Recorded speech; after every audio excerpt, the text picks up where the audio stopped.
यसले विकास र सहयोगको त्रिदेशीय सहकार्यको सम्भावना पनि बढ्नेछ। नेपाल आफ्नो भूभाग कुनै पनि छिमेकी तथा मित्र राष्ट्रहरूका विरुद्ध प्रयोग हुन नदिने नीतिमा दृढ छ। त्यसैगरी नेपाल एक चीन नीतिमा अडिग छ। नेपाल भारत सीमा वारपार अपराध नहोस् र आतंककारीले लाभ उठाउन नसकुन् भन्ने विषयमा भारतको चासो देखिन्छ। भारतसँगको व्यापार घाटा, लिपुलेक, लिम्पियाधुरा र कालापानी र सुस्ता क्षेत्रमा नेपाली भूभाग फिर्ता, सीमाको व्यवस्थापन, नेपालको आन्तरिक मामलामा हुने अनावश्यक चासो र हस्तक्षेप जस्ता विषयमा नेपालको चासो र सरोकार रहेको छ। हामी हाम्रा छिमेकीका जायज चासो र सरोकारप्रति सजग छौँ। त्यस्तै सजगता र सम्मान हामी हाम्रा मित्रहरू विशेषतः छिमेकीहरूबाट चाहन्छौँ। दुई देश बीचका समस्यालाई जिम्मेवार कूटनीतिक पहलका माध्यमबाट समाधान गर्न हामी चाहन्छौँ। कमरेडहरू, हामी नयाँ र न्यायपूर्ण विश्व व्यवस्थाका पक्षमा दृढतापूर्वक उभिन्छौँ। उत्पीडित राष्ट्रहरू तथा श्रमजीवी वर्गका हक हित र मुक्तिका आन्दोलनमा ऐक्यबद्धता जाहेर गर्दछौँ र आफ्नो ठाउँबाट विश्व शान्ति, न्याय, समानता र समाजवादी आन्दोलनलाई हामी सहयोग गर्दछौँ। हाम्रो विदेश नीतिको सारो राष्ट्रिय हितको रक्षा र सम्वर्धन गर्दै सबैसँग मित्रता कायम गर्नु र कसैसँग पनि वैरभाव नराख्नु, विश्वका सबै देशसँग सार्वभौम समानता, अहस्तक्षेप, पारस्परिक सहयोग तथा सम्मानमा आधारित सम्बन्ध विकास गर्नु, नेपालको छविलाई शान्तिको पक्षधर, लोकतान्त्रिक र प्रगतिशील राष्ट्रको रूपमा विश्व सामु स्थापित गर्नु, वातावरण लगायतका साझा सवालमा सहमति र साझा प्रयासका साथ अगाडि बढ्नु। यी हाम्रा विदेश नीतिका आधारभूत कुराहरू हुन्।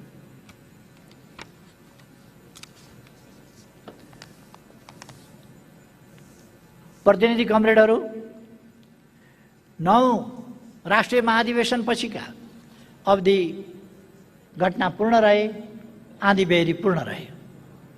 विनाशकारी भूकम्प पीडितको सेवामा स्वयंसेवक परिचालन, संविधान सभाबाट संविधान निर्माण र घोषणा, नेकपा एमाले नेतृत्वको सरकार गठन, नाकाबन्दीका विरुद्ध सशक्त प्रतिरोध र अभूतपूर्व राष्ट्रिय एकताको प्रदर्शन, चीनसँग पारवन र यातायात सम्झौता, एमाले विरुद्ध षड्यन्त्र र सरकारबाट विस्थापन, मेची महाकाली राष्ट्रिय अभियान, स्थानीय निर्वाचन र ऐतिहासिक सफलता। हामीले आम निर्वाचनभन्दा अघि सामना गरेका घटनाहरू यी हुन्। यी सबै घटनाहरूमा हामीले प्रभावकारी भूमिका निर्वाह गर्यौं र पार्टीको नेतृत्व स्थापित गर्यौं। स्मरणका लागि यहाँ केही प्रसङ्ग चर्चा गर्न चाहन्छु।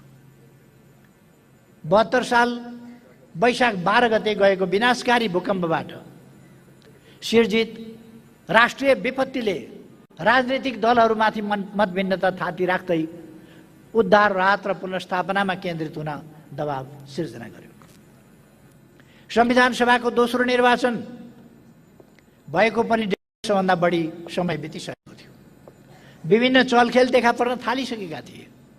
भूकम्पबाट पीडामा परेका जनता र दलहरू बीचको भूकम्पबाट पीडामा परेका जनता दलहरू बीचको खिचातानीबाट व्यग्र र असन्तुष्ट भइरहेका थिए। संविधान निर्माणमा थप विलम्ब गर्नु उचित थिएन। यसै पृष्ठभूमिमा 2072 जेठमा नेकपा एमाले, नेपाली कांग्रेस र नेकपा माओवादी बीच 16 बुँदे सहमति गरियो, जसमा संविधान निर्माणका आधारभूत प्रश्नबारे मोटामोटी खाका बनाइयो। तर मधेस केन्द्रित दलहरू भने सहमतिमा आउन तयार भएनन्। यस क्रममा विभिन्न स्थानमा हिंसक र अराजक घटनाहरू प्रायोजित हुन थाले। 72 साल भदौ 7 गते कैलालीको टिकापुरमा 8 जना सुरक्षाकर्मी र 1 जना निर्दोष बालकको ज्यानै लिने गरी अत्यन्त त्रासद र विभत्स घटना घटाइयो। सुर्खेत लगायत पहाडी भूभागमा पनि हिंसाका घटना भए। मधेस केन्द्रित दलका कतिपय नेताहरूले संविधान निर्माणमा बाह्य हस्तक्षेपको माग गरे। असन्तुष्टि, विरोध र हिंसालाई देखाएर संविधान निर्माणमा विलम्ब गर्नुपर्ने तर्क प्रस्तुत हुन थाले। कांग्रेस र माओवादीका कतिपय नेताहरूको उत्तेजना र हिंसा फैलाउने घटनामा सहभागिता देखियो। कतिपय बाह्य हस्तक्षेप, कतिपय बाह्य पक्ष संविधान बन्न नदिन खुल्ला रूपमा दबाव र हस्तक्षेपमा उत्रिन थाले। यस हस्तक्षेपको असर विभिन्न राजनैतिक दल, सरकार एवं अन्य संस्थामा पनि देखिन थाल्यो। नियोजित रूपमा सुरु भएका गतिविधिलाई आधार बनाएर संविधान निर्माण रोक्न हुँदैन थियो, सकिँदैन थियो र हामीले रोकेनौँ। संविधान निर्माणमा जति ढिलाइ भयो यसलाई जारी गर्नु त्यति नै असम्भव हुने थियो। तसर्थ हाम्रो पार्टीले संविधान जारी गर्न निर्णायक हस्तक्षेप गर्यो।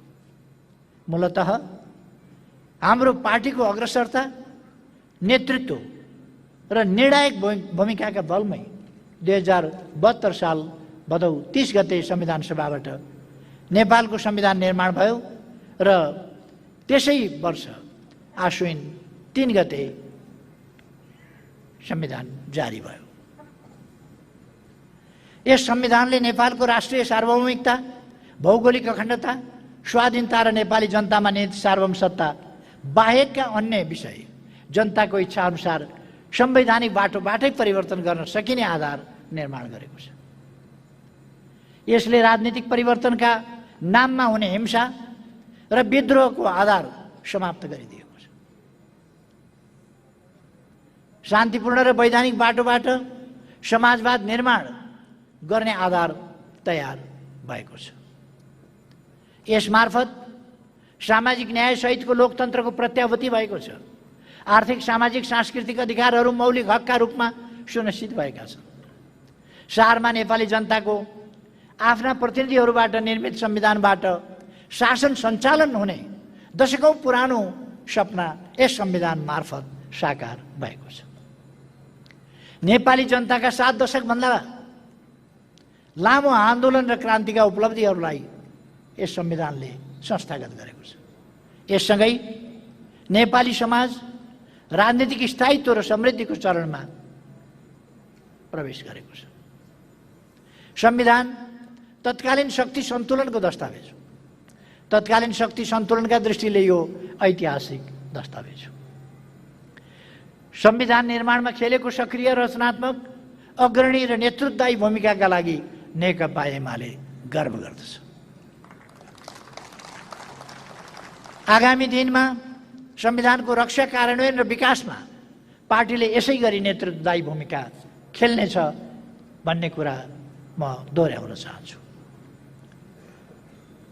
कमरेडहरू, विनाशकारी भूकम्प नेपालका लागि आर्थिक, सामाजिक र सांस्कृतिक दृष्टिले एउटा अग्नि परीक्षा नै थियो। विनाशको घडीमा सरकारको मुख मात्र ताक्नु वा बाह्य दाताहरूको भर परेर बस्नु उचित हुँदैन थियो। तसर्थ हाम्रो पार्टीले स्वयंसेवक परिचालन गर्ने निर्णय गर्यो। पार्टीको आह्वानमा झन्डै 50,000 स्वयंसेवकहरू भूकम्प पीडितको सेवामा खटिए। उनीहरूले 1 महिनाको अवधिमा 27,000 भन्दा बढी घर टहराहरू बनाए। 23,000 भन्दा बढी घर र विद्यालयका भग्नावशेष सफा गरे र हजारौं अस्थायी कक्षा कोठा निर्माण गरे। यति विशाल, सशक्त र प्रभावकारी स्वयंसेवक परिचालन कमसेकम नेपालको समकालीन इतिहासकै विशिष्ट घटना हो। तराई मधेसबाट दुर्गम पहाडमा, पूर्वबाट पश्चिममा अनि पश्चिमबाट पूर्वका जिल्लामा परिचालन गरिएका स्वयंसेवक मार्फत नेपाली समाजको यथार्थ अवस्थालाई गहिरो गरी बुझ्न, अन्तर समुदाय एकता सुदृढ गर्न तथा युवाहरूमा स्वयंसेवी भावनाको विकास गर्न ठूलो योगदान पुगेको छ। यस सफल अभियानका लागि पनि पार्टी गर्व गर्दछ। 72 सालको नेपालमाथिको नाकाबन्दी 6 महिना अगाडि मात्रै विनाशकारी भूकम्पले थिलथिलो पारेको मुलुकमाथि अनाहकमा लादिएको अमानवीय र अन्तर्राष्ट्रिय कानुन विरुद्धको व्यवहार थियो। इतिहासकै यस्तो कठिन घडीमा नेपाली जनताले अभूतपूर्व एकता, संयम र देशभक्तिको प्रदर्शन गरे।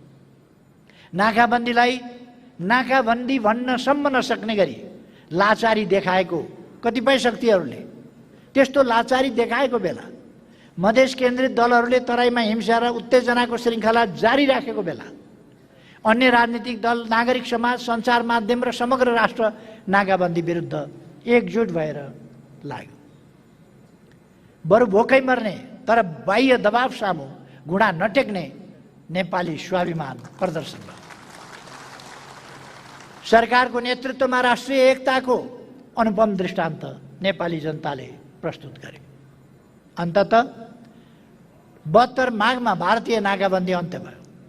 नेपाली जनताले राष्ट्रिय स्वाभिमान, राष्ट्रिय एकता र स्वाधीनताका लागि प्रकट गरेको उक्त साहस र सङ्कल्प समकालीन नेपाली इतिहासकै विशिष्ट घटना हो। प्रिय कमरेडहरू, पूर्व सहमति अनुसार संविधान जारी भइसकेपछि सरकारको नेतृत्व नेपाली कांग्रेसले सहजै नेकपा एमालेलाई हस्तान्तरण गर्नुपर्ने थियो, तर कांग्रेस सहमतिमा अड्न सकेन र सहमतिबाट पछि हट्यो। आन्दोलनका उपलब्धि संस्थागत गर्न परिवर्तनका सम्भाग बीच सहकार्य हुनुपर्ने आवश्यकता अस्वीकार गरेर कांग्रेसले 7 साल र 46 सालको आन्दोलनपछि गरेका गल्ती फेरि पनि दोहोर्यायो।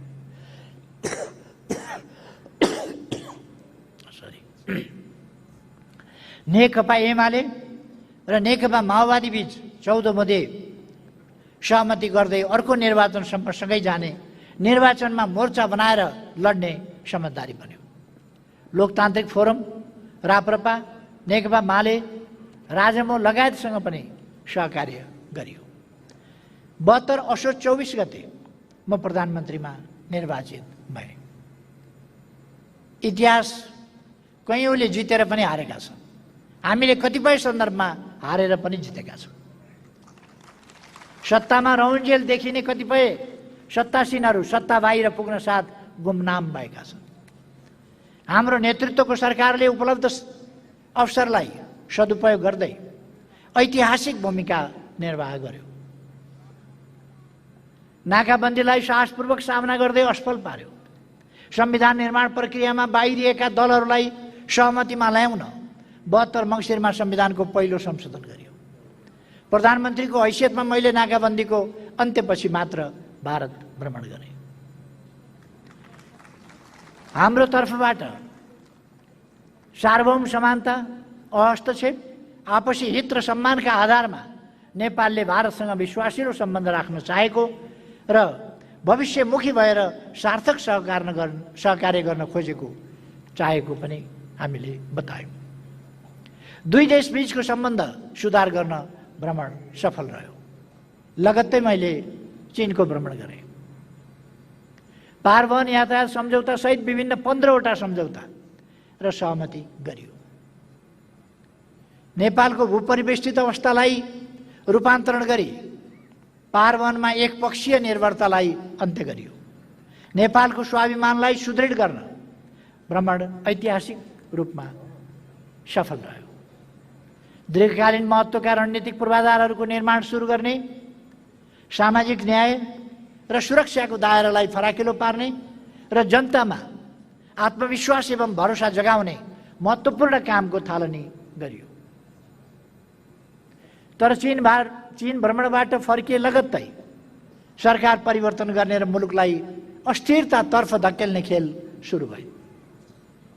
बाह्य शक्तिको इसारामा प्रधानमन्त्रीलाई एउटा बजेटसम्म प्रस्तुत गर्न नदिई विस्थापित गर्ने योजनामा पुष्पकमल दाहाल, माधव नेपाल लगायत तीनै पात्रहरू क्रियाशील थिए, जसले 74 पछि मेरो नेतृत्वको सरकारलाई असफल बनाउन उसै गरी घेराउ, मोर्चाबन्दी र षड्यन्त्र गरे। आफैले प्रस्ताव गरेको आफ्नो पार्टी सम्मिलित नाकाबन्दीको सामना एवं पारवहन सन्धि जस्ता दूरगामी उपलब्धि हासिल गरेको सरकारलाई ढाल्न प्रचण्डद्वारा प्रधानमन्त्री विरुद्ध अविश्वासको प्रस्ताव पेश गरियो। यो षड्यन्त्र पुष्पकमल दाहाल प्रचण्ड लगायत नेताहरूभित्र निहित अवसरवाद, विभाजन र बाह्य शक्तिको सेवा गर्ने चरित्रको बद्दा दृश्य थियो। जनताको व्यापक समर्थन रहँदै पनि संसदभित्रको प्रतिकूल अङ्कगणितका कारण 73 साउन 9 गते मेरो राजीनामासँगै उक्त सरकार बहिर्गमित भयो। पुष्पकमल दाहाल प्रचण्डको नेतृत्वमा काङ्ग्रेसको निर्णायक भूमिका रहेको सरकार बन्यो। संविधानमा अनेकौं हानिकारक प्रस्तावसहित संशोधनको दुष्प्रयास गरियो। एमाले नेतृत्वको सरकारले सुरु गरेका दूरगामी महत्त्वका कामलाई उल्टाउने दृष्टता गरियो। पार्टी साहसपूर्वक परिस्थितिको सामना गर्दै अघि बढ्यो।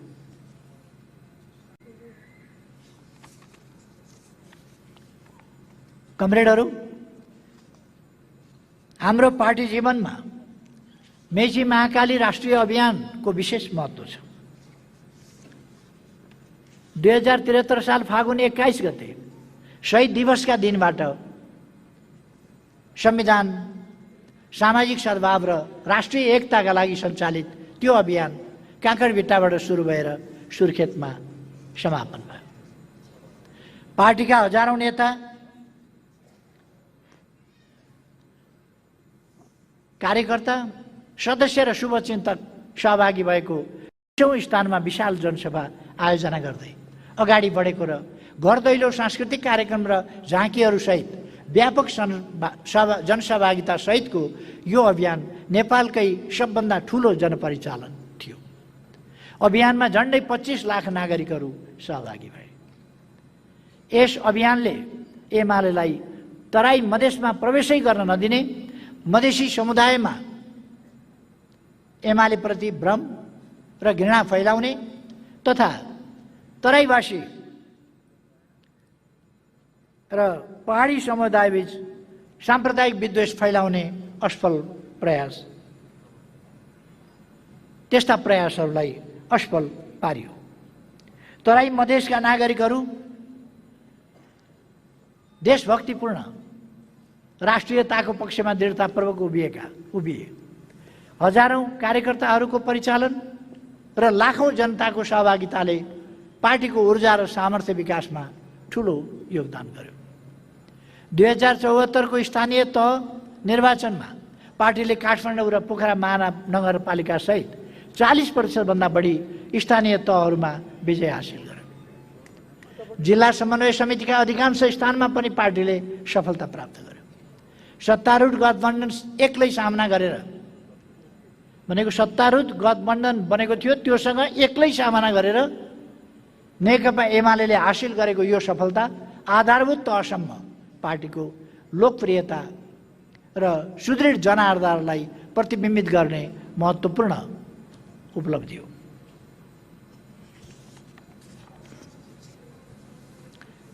आज यस महाधिवेशनमा स्थानीय तहमा विजयी प्रमुख उपप्रमुख सहित विजयी जनप्रतिनिधि कमरेडहरूलाई सम्बोधन गर्न पाउँदा मलाई खुसी लागेको छ र गर्व लागेको छ। प्रतिनिधि कमरेडहरू, 75 जेठ 3 गते नेपाल कम्युनिस्ट पार्टी नेकपा एमाले र नेपाल कम्युनिस्ट पार्टी माओवादी केन्द्रबीच पार्टी एकीकरण भयो। यो नेपाली राजनीतिको एउटा ऐतिहासिक परिघटना हो। यससँगै हाम्रो कम्युनिस्ट आन्दोलनमा 2027-28 सालदेखि एकातिर झापा आन्दोलन, कोअर्डिनेसन केन्द्र, नेकपा एमाले हुँदै विकसित भएको प्रमुख धार र अर्कोतिर केन्द्रीय न्युक्लियस, चौथो महाधिवेशन, मशाल एकता केन्द्र, नेकपा माओवादी हुँदै विकसित भएको आन्दोलनको अर्को मुख्य धार एकीकृत भई नेपाली कम्युनिस्ट आन्दोलनको टुटेको कडी झन्डै 50 वर्षपछि फेरि जोडिन पुग्यो।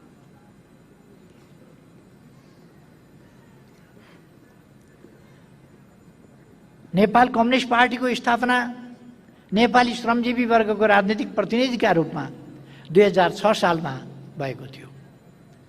कम्युनिस्ट पार्टीको स्थापना नेपालको राजनीतिक इतिहासको महत्त्वपूर्ण परिघटना थियो। कम्युनिस्ट पार्टीले देशभक्ति, सामाजिक सुधार एवं प्रजातान्त्रिक आन्दोलन जस्ता नेपाली जनताका आन्दोलनका विभिन्न धाराहरूको विरासतलाई समेट्दै आन्दोलनलाई सामन्तवाद, साम्राज्यवाद विरोधी जनवादी क्रान्तिको उचाइमा विकसित गर्यो। यहाँनिर नेपालको पहिलो राजनीतिक पार्टी प्रजा परिषद अनेकौं आरोह अवरोह पश्चात नेकपा एमालेमा समाहित भएको र यसको विरासत पनि कम्युनिस्ट पार्टीले अगाडि बढाएको प्रसङ्ग पनि स्मरणीय छ, म यहाँ उल्लेख गर्न चाहन्छु।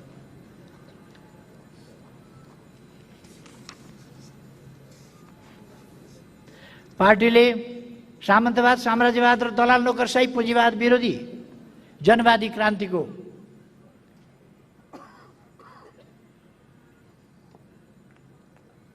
तात्कालीन एवं समाजवाद तथा साम्यवाद स्थापनाको दीर्घकालीन लक्ष्य लिएको थियो। राणा शासनको अन्त्य र नागरिक अधिकारको स्थापनाको नारा अगाडि सारिएको थियो। मजदुर, किसान, विद्यार्थी तथा महिलाहरूलाई जागृत गर्ने, स्थानीय तहमा क्रान्तिकारी समिति गठन गर्ने र जनविद्रोह सङ्गठित गर्ने बाटो लिइरहेको थियो। दिल्ली सम्झौताले 2007 सालको आन्दोलनलाई बीचमै अवरुद्ध गर्यो। सम्झौतालाई स्वागत गरेर नेपाली काङ्ग्रेस राणा नेतृत्वको सरकारमा सहभागी भए पनि नेपाल कम्युनिस्ट पार्टी लगायत देशभक्त शक्तिहरूले क्रान्तिलाई अगाडि बढाउने प्रयास गरे।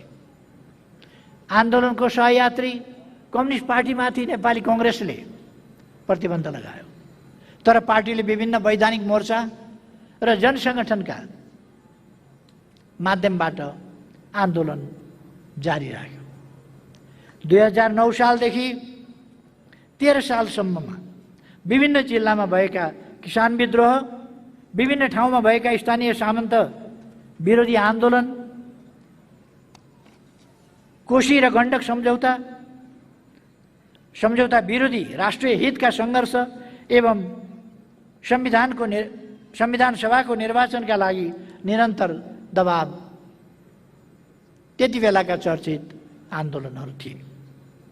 संस्थापक महासचिव पुष्पलाललाई पहिलो महाधिवेशन अगावै नेतृत्वबाट हटाइएपछि पार्टीमा वैचारिक र संगठनात्मक विचलन सुरु भयो। पहिलो महाधिवेशनबाट सुरु भएको दक्षिणपन्थी प्रवृत्ति केशरजंग रायमाझी महासचिव बनेसँगै दक्षिणपन्थी अवसरवादका रूपमा विकास भयो। पार्टीको दोस्रो महाधिवेशनमा रायमाझीले गणतन्त्रको कार्यक्रम बदल्ने प्रयास गरे। उनको प्रयास त विफल भयो, तर महाधिवेशनबाट पारित गणतन्त्रको कार्यक्रमलाई रायमाझीले अगाडि बढाएन। कांग्रेसको दमन र रायमाझीको दक्षिणपन्थी अवसरवादी नेतृत्वका कारण तानाशाही कदम विरुद्ध कम्युनिस्ट पार्टीको प्रतिरोधी क्षमता कमजोर हुँदै गएको थियो।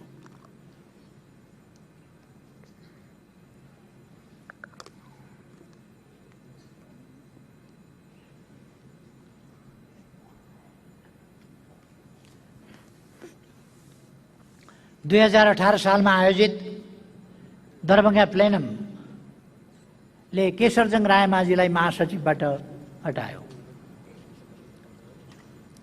उनी तेस्रो महाधिवेशनबाट पार्टीबाटै निष्कासित भए, तर तेस्रो महाधिवेशनबाट पारित राष्ट्रिय प्रजातन्त्रको कार्यक्रम र सर्वाधिकार सम्पन्न संसदको स्थापनाको नाराले आन्दोलनलाई सही दिशा दिन सकेन।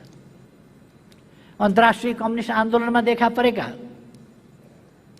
विभाजन, ध्रुवीकरण र विवादका असर नेपाल कम्युनिस्ट पार्टीमा पनि पर्न थाले। मातहतका कमिटीहरूले आफूलाई केन्द्रबाट अलग घोषणा गर्न थाले। कतिपय नेताहरू पलायन भए। नेपाली कम्युनिस्ट आन्दोलनमा विभाजन, विखण्डन र विघटनको दुःखद श्रृङ्खला सुरु भयो। 2025 सालमा पुष्पलालले तेस्रो राष्ट्रिय सम्मेलन मार्फत पार्टीलाई पुनर्गठन गर्ने प्रयास गर्नुभए पनि त्यसमा सबै धारा समेटिएन। यसै पृष्ठभूमिमा भएको झापा विद्रोह 2027-28 नेपालको राजनीति र कम्युनिस्ट आन्दोलनको टर्निङ पोइन्ट बन्न पुग्यो।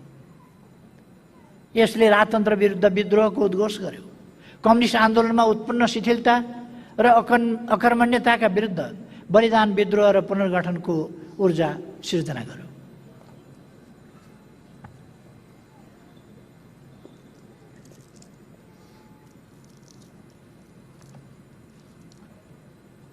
शङ्करजी कता जानुभएछ? शङ्कर तपाईँ वाचन गर्नुहुन्छ?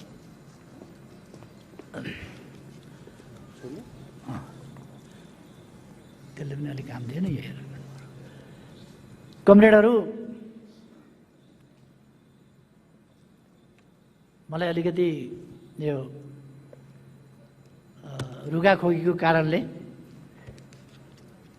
यो निकै लामो छ अझै पनि, यो प्रस्तुत गर्न अलिक समस्या भएको हुनाले म कमरेड शङ्कर पोखरेललाई आग्रह गर्छु, मेरो तर्फबाट उहाँले प्रस्तुत गर्नुहुन्छ।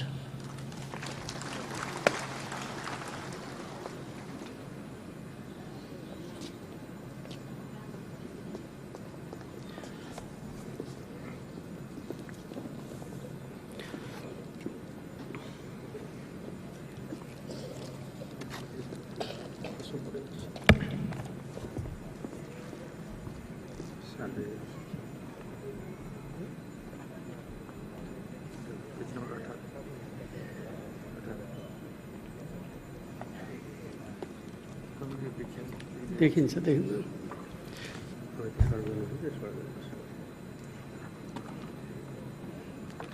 झापा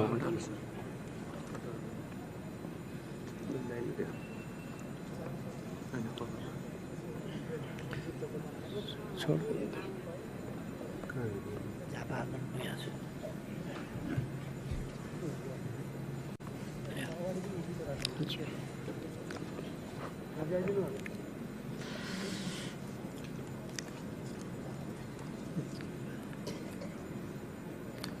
झापा आन्दोलनले पार्टी निर्माण, विस्तार र एकीकरणको नीति लियो।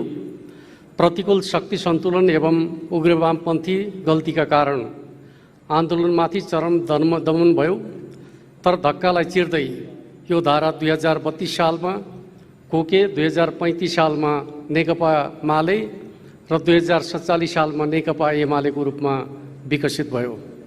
अर्कोतिर केन्द्रीय न्युक्लियसबाट सुरु भएको अर्को धारा चौथो महाधिवेशन, मशाल, नेपाल कम्युनिस्ट पार्टी एकता केन्द्र तथा नेपाल कम्युनिस्ट पार्टी माओवादी र अन्ततः नेपाल कम्युनिस्ट पार्टी माओवादी केन्द्र हुँदै अगाडि बढ्यो। 3 दशकदेखि नेपाली कम्युनिस्ट आन्दोलनको मुख्यतया यिनै दुई धारामा ध्रुवीकृत भयो। विभिन्न समयमा भएका विद्यार्थी आन्दोलन, शिक्षक, मजदुर र किसान सङ्घर्ष, सीमा अतिक्रमण र भारतद्वारा गरिएका सिक्किम विलयन, महँगी, भ्रष्टाचार नियन्त्रण, जमिनको अधिकार, सरकारी दमनको विरोध र जनजीविकाका आन्दोलनलाई कम्युनिस्ट पार्टीहरूले अगुवाई गरे। 2035-36 सालको आन्दोलन र जनमत सङ्ग्रहको घोषणासँगै जनसङ्गठनहरू क्रियाशील हुन थाले। पार्टीको जनआधार बलियो बन्दै गयो। यस सन्दर्भमा छिन्ताङ र पिस्कर हत्याकाण्ड तथा दमनका विरुद्ध पार्टीले गरेको प्रतिरोधहरू उल्लेखनीय छ। 2046 सालमा संयुक्त जनआन्दोलनमा कम्युनिस्ट पार्टीको महत्त्वपूर्ण भूमिका र संयुक्त नेतृत्व थियो।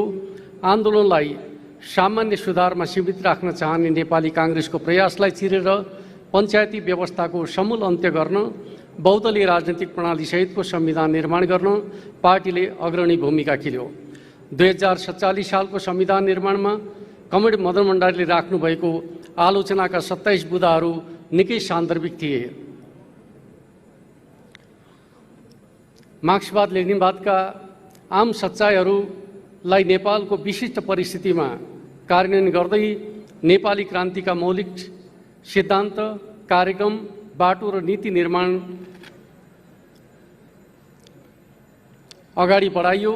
मार्क्सवादको गहन अध्ययन, विभिन्न स्वरूपका दक्षिणपन्थी र उग्रवामपन्थी विरुद्धको सङ्घर्ष र नेपाली समाजको सूक्ष्म विश्लेषण गर्ने क्रममा कमरेड मदन भण्डारीको प्रस्तावमा नेकपा मालेले 2046 सालमा चौथो महाधिवेशनबाट जनवादी व्यवस्थामा बहुदलीय शासन प्रणालीको अवधारणा अगाडि बढायो। त्यसलाई विकसित गर्दै उहाँले जनताको बहुदलीय जनवाद प्रस्तुत गर्नुभयो। जनताको बहुदलीय जनवाद 5औं महाधिवेशनबाट नेपाली क्रान्तिको कार्यक्रम र 6औं महाधिवेशनबाट नेतृत्वकारी विचारका रूपमा ग्रहण गरियो। 8औं महाधिवेशनबाट यो नेपाली क्रान्तिको मार्गदर्शक सिद्धान्तका रूपमा स्थापित भयो। 2051 सालमा गठित एमालेको लोकप्रिय सरकार र त्यसले अगाडि बढाएका प्रगतिशील सुधारका कामले जनताको बहुदलीय जनवादलाई समाजमा स्थापित गर्न महत्त्वपूर्ण योगदान गरे। नेपालको विशिष्ट परिस्थिति अनुरूप क्रान्तिलाई मौलिक बाटोबाट अगाडि बढाउन, प्रतिकूल अवस्थामा नेपाली कम्युनिस्ट आन्दोलनलाई जोगाउन, प्रतिक्रियावादी एवं प्रतिक्रान्तिकारी हमलाबाट आन्दोलनको रक्षा गर्न, पार्टीलाई जनताको बीचमा लोकप्रिय एवं सुदृढ जनआधारसहित स्थापित गर्न र वैधानिक ढङ्गबाट आन्दोलनलाई अगाडि बढाउन नेकपा एमाले र जनताको बहुदलीय जनवादको उल्लेखनीय योगदान रहेको छ। जनताको बहुदलीय जनवाद राजनीतिक प्रणाली या कार्यक्रमको मात्रै विषय नभएर समाजको समग्र रूपान्तरणको समष्टिगत अवधारणा हो। यसै अवधिमा नेकपा माओवादीले 2052 साल फाल्गुन 1 गतेदेखि सशस्त्र सङ्घर्ष सुरु गर्यो। यसले नेपाली राजनीतिमा नयाँ तरङ्ग सिर्जना गर्यो। महिला, दलित, मधेसी जनजाति लगायतका उत्पीडित वर्ग समुदायलाई जागृत र सङ्गठित गर्न तथा संविधान सभाको निर्वाचन एवं गणतन्त्रको आधार तयार पार्न माओवादी आन्दोलनको महत्त्वपूर्ण भूमिका रह्यो। आन्दोलनका यी दुई धाराबीच लामो समय प्रतिस्पर्धा, वैचारिक सङ्घर्ष, तिक्ततापूर्ण सम्बन्ध रह्यो। माओवादी पक्षबाट नेकपा एमालेका कयौँ निर्दोष कार्यकर्ताहरूको हत्या समेत भयो। तर यी दुई धाराबीच संवाद, सम्पर्क पनि कायम रहँदै आयो। 12 बुँदे समझदारीले राजतन्त्र विरोधी शक्तिलाई एक ठाउँमा उभ्याउन, आन्दोलनलाई गणतन्त्रको तहसम्म विकसित गर्न तथा संविधान सभाको निर्वाचन र राज्यको पुनर्संरचना र 10 वर्षे सशस्त्र द्वन्द्वलाई शान्ति प्रक्रियामा रूपान्तरण गर्ने आधार तयार गर्यो। संविधान सभाबाट संविधान निर्माण गर्न तथा संविधानमा प्रगतिशील अन्तर्वस्तु तथा समाजवादी विशेषता समावेश गर्न कम्युनिस्टहरूको नेतृत्वदायी भूमिका रह्यो। इतिहासका शिक्षा, जनताको चाहना, वैचारिक राजनीतिक मतभिन्नता साँगुरिँदै गएको अवस्थाले दुई पार्टी बीच एकताको आधार निर्माण गर्दै लग्यो। प्रतिकूल विश्व परिस्थितिमा समेत नेपालमा वामपन्थी आन्दोलन लोकप्रिय रहेको, शान्तिपूर्ण बाटोबाट समाजवाद निर्माणको सम्भावना प्रबल बनेको, क्रान्तिका उपलब्धिको रक्षा तथा समाजवादी भविष्य सुनिश्चित गर्न एकीकृत कम्युनिस्ट पार्टीबाट मात्रै सम्भव रहेको, नेपालले भोगिरहेको परनिर्भरता, वैदेशिक हस्तक्षेप तथा राजनीतिक सांस्कृतिक अतिक्रमणलाई अन्त्य गर्दै राष्ट्रिय स्वाधीनता र स्वाभिमान सुदृढ गर्नका लागि बलियो वामपन्थी शक्तिको खाँचो रहेको बोधले दुई पार्टी बीच एकताको आधार निर्माण गरेका थिए। यसै पृष्ठभूमिमा 2074 साल असोज 17 गते दुई पार्टी बीच चुनावी गठबन्धन बन्यो र 2075 साल जेठ 3 गते पार्टी एकीकरण भयो। पार्टी एकतासँगै शक्ति सन्तुलन श्रमजीवी जनताको पक्षमा अनुकूल भयो। देशभक्त, लोकतान्त्रिक र समाजवादका पक्षधर शक्ति सुदृढ र उत्साहित बने। वामपन्थी आन्दोलनमा सकारात्मक सन्देश प्रवाह भयो। राजनीतिक स्थायित्वको आधार निर्माण भयो। दुई पार्टीहरूको सामर्थ्य, लोकप्रियता जस्तै निर्वाचनमा प्राप्त क्रमशः 32 लाख र 13 लाख मतलाई आधार बनाएर होइन, कम्युनिस्ट आन्दोलनका दुई धाराको एकताको रूपमा अगाडि बढाउने प्रयास गरियो। मार्गदर्शक सिद्धान्त मार्क्सवाद लेनिनवादको रणनीतिक लक्ष्य समाजवाद, तात्कालिक कार्यक्रम समाजवाद उन्मुख जनताको जनवाद निर्धारण गरियो। जनताको जनवाद कार्यान्वयन गर्दै समाजवादको आधार निर्माण गर्ने कार्यदिशा तय भयो। एकताको मनोविज्ञानलाई ध्यानमा राखेर पार्टीमा 2 अध्यक्षको व्यवस्था गरियो। महाधिवेशनसम्म सहमतिका आधारमा अगाडि बढ्ने विधि तय गरियो र महाधिवेशन समेत सहमतिमा गर्ने प्रतिबद्धता व्यक्त गरियो। एकताको आवश्यकतालाई ध्यानमा राखेर मातहतका कमिटीमा पनि दुवै पार्टीका तर्फबाट झण्डै बराबरीकै सङ्ख्यामा प्रतिनिधित्व सुनिश्चित गराइयो। तर एकता जुन हिसाबले हुनुपर्थ्यो त्यसरी हुन सकेन।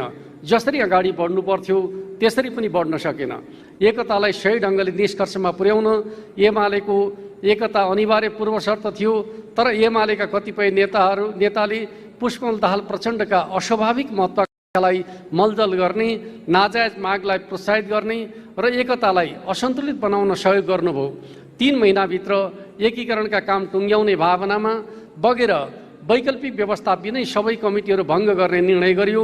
स्थानीय तहमा सङ्गठनात्मक शून्यताको अवस्था सिर्जना भयो। एकताले विपक्षी सामु चुनौतीको विशाल पर्खाल खडा गरिदियो। तर विपक्षीबाट हुन सक्ने चर्को प्रतिवादलाई त्यही अनुपातमा सामना गर्ने तयारी गर्नबाट पार्टी चुक्यो।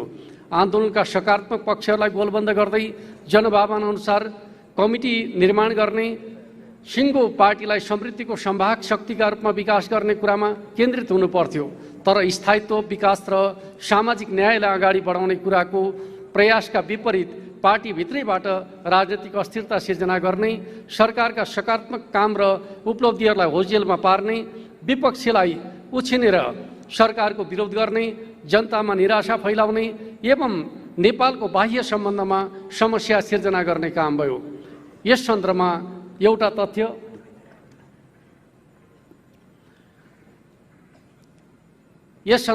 तथ्य उल्लेख गर्नु आवश्यक हुन्छ। वाम गठबन्धन बनाएर हामीले चुनावमा उत्साहजनक परिणाम हासिल गर्यौं। तर पुष्पकमल दाहाल प्रचण्डबाट भने काङ्ग्रेससँग मिलेर सरकार बनाउने र नेकपा एमालेलाई एक्लो पार्ने प्रयास भयो। जुन अवसरवाद र अनैतिक राजनीतिको भद्दा अभिव्यक्ति थियो। मधेस केन्द्रित दलहरू संसदको सबैभन्दा ठुलो दल एमालेलाई बाहिर राखेर सरकार बनाउन नहुने मान्यतामा उभिएपछि मात्रै प्रचण्डको बाध्यात्मक समर्थन नेकपा एमालेको नेतृत्वको सरकारलाई प्राप्त भएको थियो। बिस्तारै महाधिवेशनसम्म सबै निर्णयहरू सहमतिका आधारमा गर्ने विधि विपरीत अध्यक्ष तथा प्रधानमन्त्री विरुद्ध मोर्चाबन्दी सुरु भयो। अधिकार सहितको जिम्मेवारी पाएपछि पुष्पकमल दाहाल प्रचण्डले आफ्नो निवासलाई गुटको हेडक्वार्टर बनाए। केन्द्रीय सचिवालय विचार, पार्टी सञ्चालन र राजनीतिको केन्द्र होइन, कुण्ठा, किचलो र अन्त्यहीन गुटबन्दीको थलो बन्यो। अन्यत्रै बसेर गुटगत निर्णय गर्ने र त्यसलाई सदर गर्न दबाब दिन थालियो। पार्टीमा बहुकेन्द्र खडा भए। 2 वर्षसम्म प्रधानमन्त्री विरुद्ध अविश्वासको प्रस्ताव राख्न नहुने संविधानको व्यवस्थाले गर्दा सुरुका दिनमा अलिक बत्तर रहे पनि 2076 साल फाल्गुनदेखि प्रधानमन्त्री हटाउने दृश्य अदृश्य प्रयासहरू सुरु भए। कालापानी, लिपुलेक र लिम्पियाधुरा समेटेर नक्सा प्रकाशन भएपछि र संसदबाट सर्वसम्मतिका साथ संविधान संशोधन गरिएपछि यो षड्यन्त्र तीव्र बन्यो। पार्टीभित्र विभिन्न प्रश्नमा बहस, विमति र अन्तरसङ्घर्ष हुनु स्वाभाविक नै हो। यसरी सिर्जना हुने अन्तर्विरोध, मित्रतापूर्ण अन्तर्विरोध हुन् र तिनलाई वाद प्रतिवाद र संवादको द्वन्द्वात्मक विधिबाट सकारात्मक ढङ्गले सम्पादन गर्नुपर्छ। एकता, अन्तरसङ्घर्ष र अझ उन्नत स्तरको एकताको विधिबाट हल गर्दै जानुपर्छ। तर मार्क्सवादको यस्तै स्थापित मान्यता विपरीत पार्टीभित्र जबरजस्ती अन्तर्विरोध सिर्जना गर्ने, त्यसलाई तिक्ततापूर्ण निषेधात्मक स्वरूप दिने र अन्तर्विरोधमा खेल्ने र विभाजित गर्ने गलत बाटो अवलम्बन गरियो।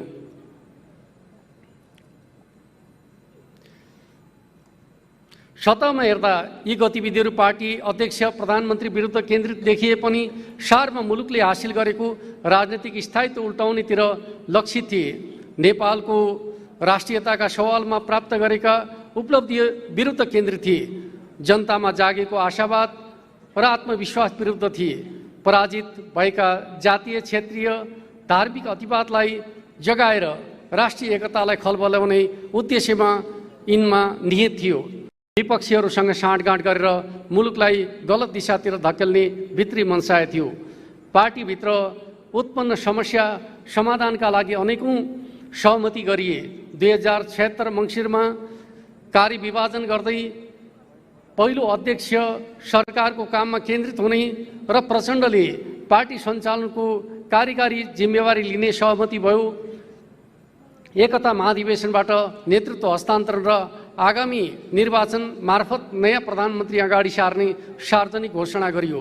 आजीवन पार्टी र राजकीय नेतृत्व कब्जा जमाएर नेतृत्व विकासलाई अवरुद्ध गर्ने विकृत परम्परा विरुद्ध नेतृत्व हस्तान्तरणको यो घोषणा नयाँ विधि बसाल्ने प्रयास थियो।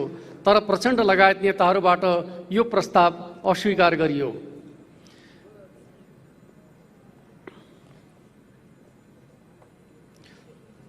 दुई 2077 साल भदौ 26 गते पार्टीभित्र उत्पन्न समस्या समाधानका लागि स्थायी कमिटीले महत्त्वपूर्ण निर्णयहरू गर्यो। तिनलाई कार्यान्वयन गर्दै पार्टीलाई एकता महाधिवेशनमा अग्रसर गराउन सकेको भए एकता जोगिन सक्थ्यो। तर उक्त निर्णयअनुसार महाधिवेशनको तयारी गर्ने काम भएन। बरु 2077 कार्तिक 28 गते केन्द्रीय सचिवालयको बैठकद्वारा पार्टी अध्यक्ष विरुद्ध अचानक गम्भीर राजनैतिक र फौजदारी अभियोग सहितको आरोप पत्र वितरण गरियो। उक्त लिखत वस्तुतः पार्टी विभाजनको औपचारिक घोषणा थियो। महाधिवेशनका लागि 4 महिना पनि नकुरेर त्यसभन्दा अगावै घेराबन्दी, जोड घटाउ तथा षड्यन्त्रको बलमा नेतृत्व हत्याउने प्रयास थियो। अध्यक्ष लगायत अन्य कमरेडबाट अभियोग पत्र फिर्ता गराएर पार्टीमा सहज वातावरण निर्माण गर्न अन्तिमसम्म प्रयत्न गरियो।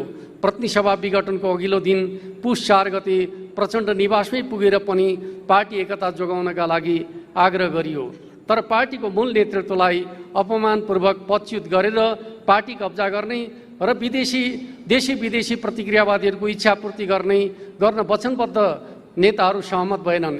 यस्ता गतिविधिका कारण संसद अस्थिरताको थलो बन्ने, नीति गठबन्धन बन्ने, सरकार बनाउने र विघटनको केन्द्र मात्रै बन्ने स्थिति उत्पन्न भयो। यस बाध्यात्मक परिस्थितिका बीच 2077 साल पुष 5 गते प्रतिनिधि सभा विघटन गरियो। त्यसपछि अराजकता उत्कर्षमा पुग्यो। महाधिवेशनबाट निर्वाचित र पार्टीको प्रथम अध्यक्षलाई सडकबाटै कारबाही गर्ने, संसद दलको नेताबाट हटाउने, पार्टीको साधारण सदस्यबाट निष्कासित गर्ने र प्रधानमन्त्रीबाट हटाउन अविश्वास प्रस्ताव पेश गर्ने काम भयो। अन्तर्विरोध थियो भने पनि केन्द्रमा प्रधानमन्त्रीसँग थियो, तर प्रदेश सरकारलाई समेत अपदस्थ गराउने प्रयास भयो। यसरी वैचारिक र संगठनात्मक दृष्टिले नेकपा विभाजनको डिलमा पुगेको थियो। 2077 साल फाल्गुन 23 गते सर्वोच्च अदालतको फैसलाले एकीकरण प्रक्रियालाई विधिवत रूपमै अन्त्य गर्यो। तर त्यसो त सर्वोच्च अदालतले नेकपाको नाम त्यस अगाडि नै निर्वाचन आयोगमा दर्ता रहेको नेपाल कम्युनिस्ट पार्टीसँग जुझेकोले दर्ता खारेज हुने र नेकपा एमाले र नेकपा माओवादी केन्द्र 2075 साल जेठ 3 पूर्वकै अवस्थामा कायम रहने तथा पुनः एकीकरण गर्ने हो भने प्रचलित कानुन अनुसार प्रक्रिया सुरु गर्न आदेश दिएको थियो। तदनुरूप निर्वाचन आयोगले 15 दिनको समय दिएर पत्राचार पनि गरेको थियो। तर पुष्पकमल दाहाल प्रचण्ड यस विषयमा सामान्य छलफल गर्न समेत अनुत्सुक देखिए। उल्टै सर्वोच्चको फैसलालाई उल्ट्याउने प्रयास भयो। यसरी ठुलो उत्साहका साथ गरिएको पार्टी एकीकरण निष्कर्षमा नपुगी बीचमै अवरुद्ध भयो। कानुनी र राजनैतिक दृष्टिकोणले नेकपाको एकीकरणको प्रक्रिया भङ्ग भए पनि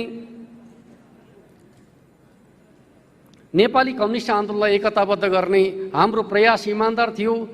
नेकपा माओवादी केन्द्रको मूल नेतृत्व वैचारिक विचलन, संगठनात्मक अस्तव्यस्तता, अवसरवाद र अस्थिरताबाट गुज्रिरहेको तथ्य लुकिएको थिएन।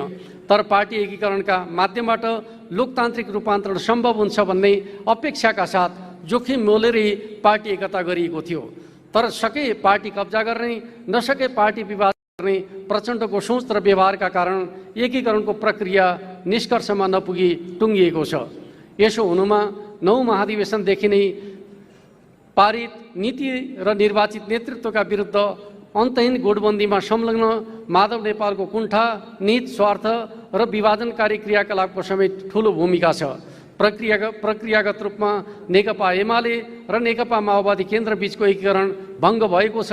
कानुनी रूपमा हामी नेकपा एमालेका रूपमा क्रियाशील छौँ, तर नेकपा एमालेको सङ्गठनात्मक र भावनात्मक एकता यसको सफलताको मुख्य आधार हो। यद्यपि यो पार्टी एकीकरणको निरन्तरता र नेकपाको विरासत बोकेको पार्टी हो। पार्टी एकताका पक्षमा रहनुभएका माओवादी केन्द्रका प्रभावशाली नेताहरू समेत आबद्ध नेकपा एमाले आज नयाँ स्वरूपमा पुनस्थापित हुँदै अगाडि बढेको छ। कम्युनिस्ट आन्दोलनलाई एकताबद्ध बनाउने प्रयास भोलि पनि जारी रहनेछ। कमरेडहरू, पछिल्लो पटक हामीले 3.5 वर्ष सरकार सञ्चालन गऱ्यौँ।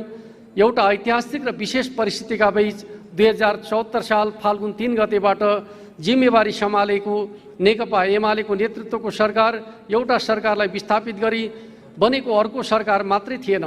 यो त युगान्तकारी परिवर्तन र संविधान जारी भइसकेको पछिको नयाँ प्रणाली, नयाँ संरचना, नयाँ कार्यभार सहितको सरकार थियो। इतिहासमा यस्तो स्थिति 2015 सालमा आएको थियो, राणा शासनको अन्त्यपछि सम्पन्न आम निर्वाचनबाट। 2048 सालमा आएको थियो, पञ्चायती शासन अन्त्यपछिको निर्वाचनबाट। तर विगतका ठूला राजनीतिक परिवर्तनपछि प्रणालीलाई संस्थागत गर्ने काम भएन। त्यसैले त्यस सरकारका काँधमा नयाँ प्रणाली, नयाँ संरचनालाई संस्थागत गर्ने दायित्व थियो।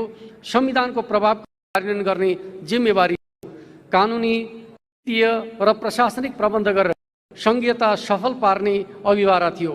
हिंसात्मक गतिविधि गरिरहेका पृथकतावादी अभियानमा संलग्न संविधानसँग कतिपय असहमति राख्ने पक्षलाई सहमतिमा ल्याउनु थियो। सङ्क्रमणकाल र राजनीतिक अस्थिरताका कारणले बढेका बाह्य चलखेल र सूक्ष्म व्यवस्थापन अन्त्य गर्दै राष्ट्रिय हित र स्वाधीनताको रक्षा गर्नु थियो। जनताका समृद्धिका सपनालाई पूरा गर्न सामाजिक आर्थिक रूपान्तरण तीव्र पार्नु आवश्यक थियो। सामाजिक न्याय सुरक्षाको प्रत्याभूति गर्नु थियो। सुशासन सुनिश्चित गर्नु थियो। समाजवादका आधार तयार गर्नु थियो। पहिलो बहुमत प्राप्त वामपन्थी सरकार हुनाले जनताका अपेक्षा उच्च थिए। एक किसिमको अग्नि परीक्षा सामान्यमा थियो। लोकतन्त्र प्राप्तिको आन्दोलनमा अब्बल साबित कम्युनिस्टहरू सुशासन र समृद्धिको अभियानमा पनि खरो उत्रन सक्लान्। सरकारले पार्टी महाधिवेशनले पारित गरेको तथा घोषणा पत्रमा उल्लेखित अवधारणा नेकपा एमालेको परिकल्पना सुखी नेपाली समृद्ध नेपालको स्थापनालाई समृद्ध नेपाल सुखी नेपालीको राष्ट्रिय आकांक्षाका रूपमा सूत्रबद्ध गर्यो। सबैलाई समान अधिकार तथा अवसरमा समान पहुँच, सबैलाई समानता तथा सामाजिक न्याय र सबैलाई सुरक्षा र सम्मानको ग्यारेन्टी हुने प्रणाली स्थापित गर्ने सोचका साथ जनादेशबाट प्राप्त 5 वर्षको अवधिलाई 4 हिस्सामा विभाजित गरी योजनाबद्ध कामको थालनी गर्यो। पहिलो वर्ष राज्यको संरचनागत व्यवस्थापन र समृद्धिको आधार वर्ष, दोस्रो वर्ष समृद्धिको आरम्भ वर्ष, तेस्रो र चौथो वर्ष कामको निरन्तरताको वर्ष, अन्तिम वर्ष कामको समीक्षा र नयाँ प्रस्ताव तयारीको वर्ष। पार्टीभित्र र बाहिरबाट भएका निरन्तर असहयोग, घेराबन्दी र विरोधका बावजुद गएका 3 वर्षमा दूरगामी र ऐतिहासिक उपलब्धि हासिल भएका छन्। प्रतिनिधिमूलक उपलब्धिहरूलाई यसरी उल्लेख गर्न सकिन्छ। कार्यान्वयनका लागि आवश्यक कानुनहरू संविधानमै तोकिएको समयमा निर्माण गरिएको छ। संविधानसँग मेल नखाने कयौं कानुनहरू संशोधन भएका छन्। संघीयताको मान्यता अनुरूप प्रदेश र स्थानीय तहलाई सबल, सक्षम र क्रियाशील बनाउन वित्तीय, प्रशासनिक, कानुनी प्रबन्ध गरिएका छन्। कर्मचारी समायोजन सोच जस्तो जटिल काम 1 वर्षभित्रै सम्पन्न गरिएको छ। मुलुकले संविधान जारी भएको 3 वर्षभित्रै निर्वाचन भएको पहिलो वर्षमै संघीयतालाई पूर्ण रूपमा कार्यान्वयन गरेर दृष्टान्त स्थापित गरेको छ। तराईमा पृथकतावादी गतिविधि गरिरहेको सिके राउत समूह 2075 साल फाल्गुनमा मुलुकको सार्वभौमसत्ता, भौगोलिक अखण्डता र संविधानलाई स्वीकार गर्दै पृथकतावाद परित्याग गरेर राजनीतिको मूलधारमा समाहित भएको छ। नेत्र विक्रम चन्द विप्लव नेतृत्वको नेपाल कम्युनिस्ट पार्टीले हिंसात्मक क्रियाकलाप परित्याग र राजनीतिक गतिविधि शान्तिपूर्ण ढङ्गमा सञ्चालन गर्ने प्रतिबद्धतासहित 2077 साल फाल्गुनमा सरकारसँग 3 बुँदे सहमति गरेको छ। हिंसा र पृथकतावादी द्वन्द्व अन्त्य हुनु र संविधान निर्माणको प्रक्रियाबाट बाहिरिएका मधेस केन्द्रित दलहरू पनि संविधानको स्थायित्व ग्रहण गर्ने स्थितिमा आइपुग्नु दूरगामी महत्त्वको उपलब्धि हो। नेपाल विकासशील राष्ट्रमा स्तरोन्नतिका लागि सिफारिस भएको छ। दीर्घकालीन सोचसहितको 15औं पञ्चवर्षीय योजना निर्माण भएको छ। 2030 अगावै दिगो विकास लक्ष्य हासिल गर्ने र मध्यम आय भएको मुलुकमा स्तरोन्नति हुने आधार तयार गरिएको छ। बाह्य सम्बन्धमा महत्त्वपूर्ण उपलब्धि हासिल भएका छन्। नयाँ र एकीकृत परराष्ट्र नीति जारी भएको छ। नेपालको छवि, भूमिका र सक्रियता विश्व मञ्चमा बढ्दै गएको छ। भारतसँग आर्थिक विकास र साझेदारी सुदृढ भएको छ। सीमा पार पेट्रोलियम पाइपलाइन निर्माण जस्ता योजना सम्पन्न भएका छन्। चीनसँगको सम्बन्ध स्तरोन्नति भएर विकास र समृद्धिका लागि रणनीतिक साझेदारीमा परिणत भएको छ। हिमालय वारपार बहुआयामिक सम्पर्क सञ्जालको रूपरेखा अन्तर्गत काम अगाडि बढेका छन्। पारवन प्रोटोकलमा हस्ताक्षर भएको छ। कालापानी, लिपुलेक, लिम्पुवाधुरालाई समेत मिलाएर प्रशासनिक राजनीतिक नक्सा प्रकाशन गरिएको छ। सर्वसम्मत रूपमा संविधान संशोधन गरेर नेपालको निशान छापमा नयाँ नक्सा समावेश गरिएको छ। नेपालको आफ्नै प्राविधिक जनशक्तिको बलमा सगरमाथाको उचाइ मापन गरेको छ। गएको मङ्सिरमा चीन सरकारसँग समन्वय गरेर संयुक्त रूपमा सगरमाथाको उचाइ 8848.86 मिटर घोषणा गरिएको छ। नेपालको आफ्नै पहिलो भू उपग्रह न्यानो सेटेलाइट अन्तरिक्षमा प्रक्षेपण गरिएको छ। भौतिक विकासको रफ्तार बुझाउन एउटा तथ्य उल्लेख गर्नु सान्दर्भिक ठानेको छु।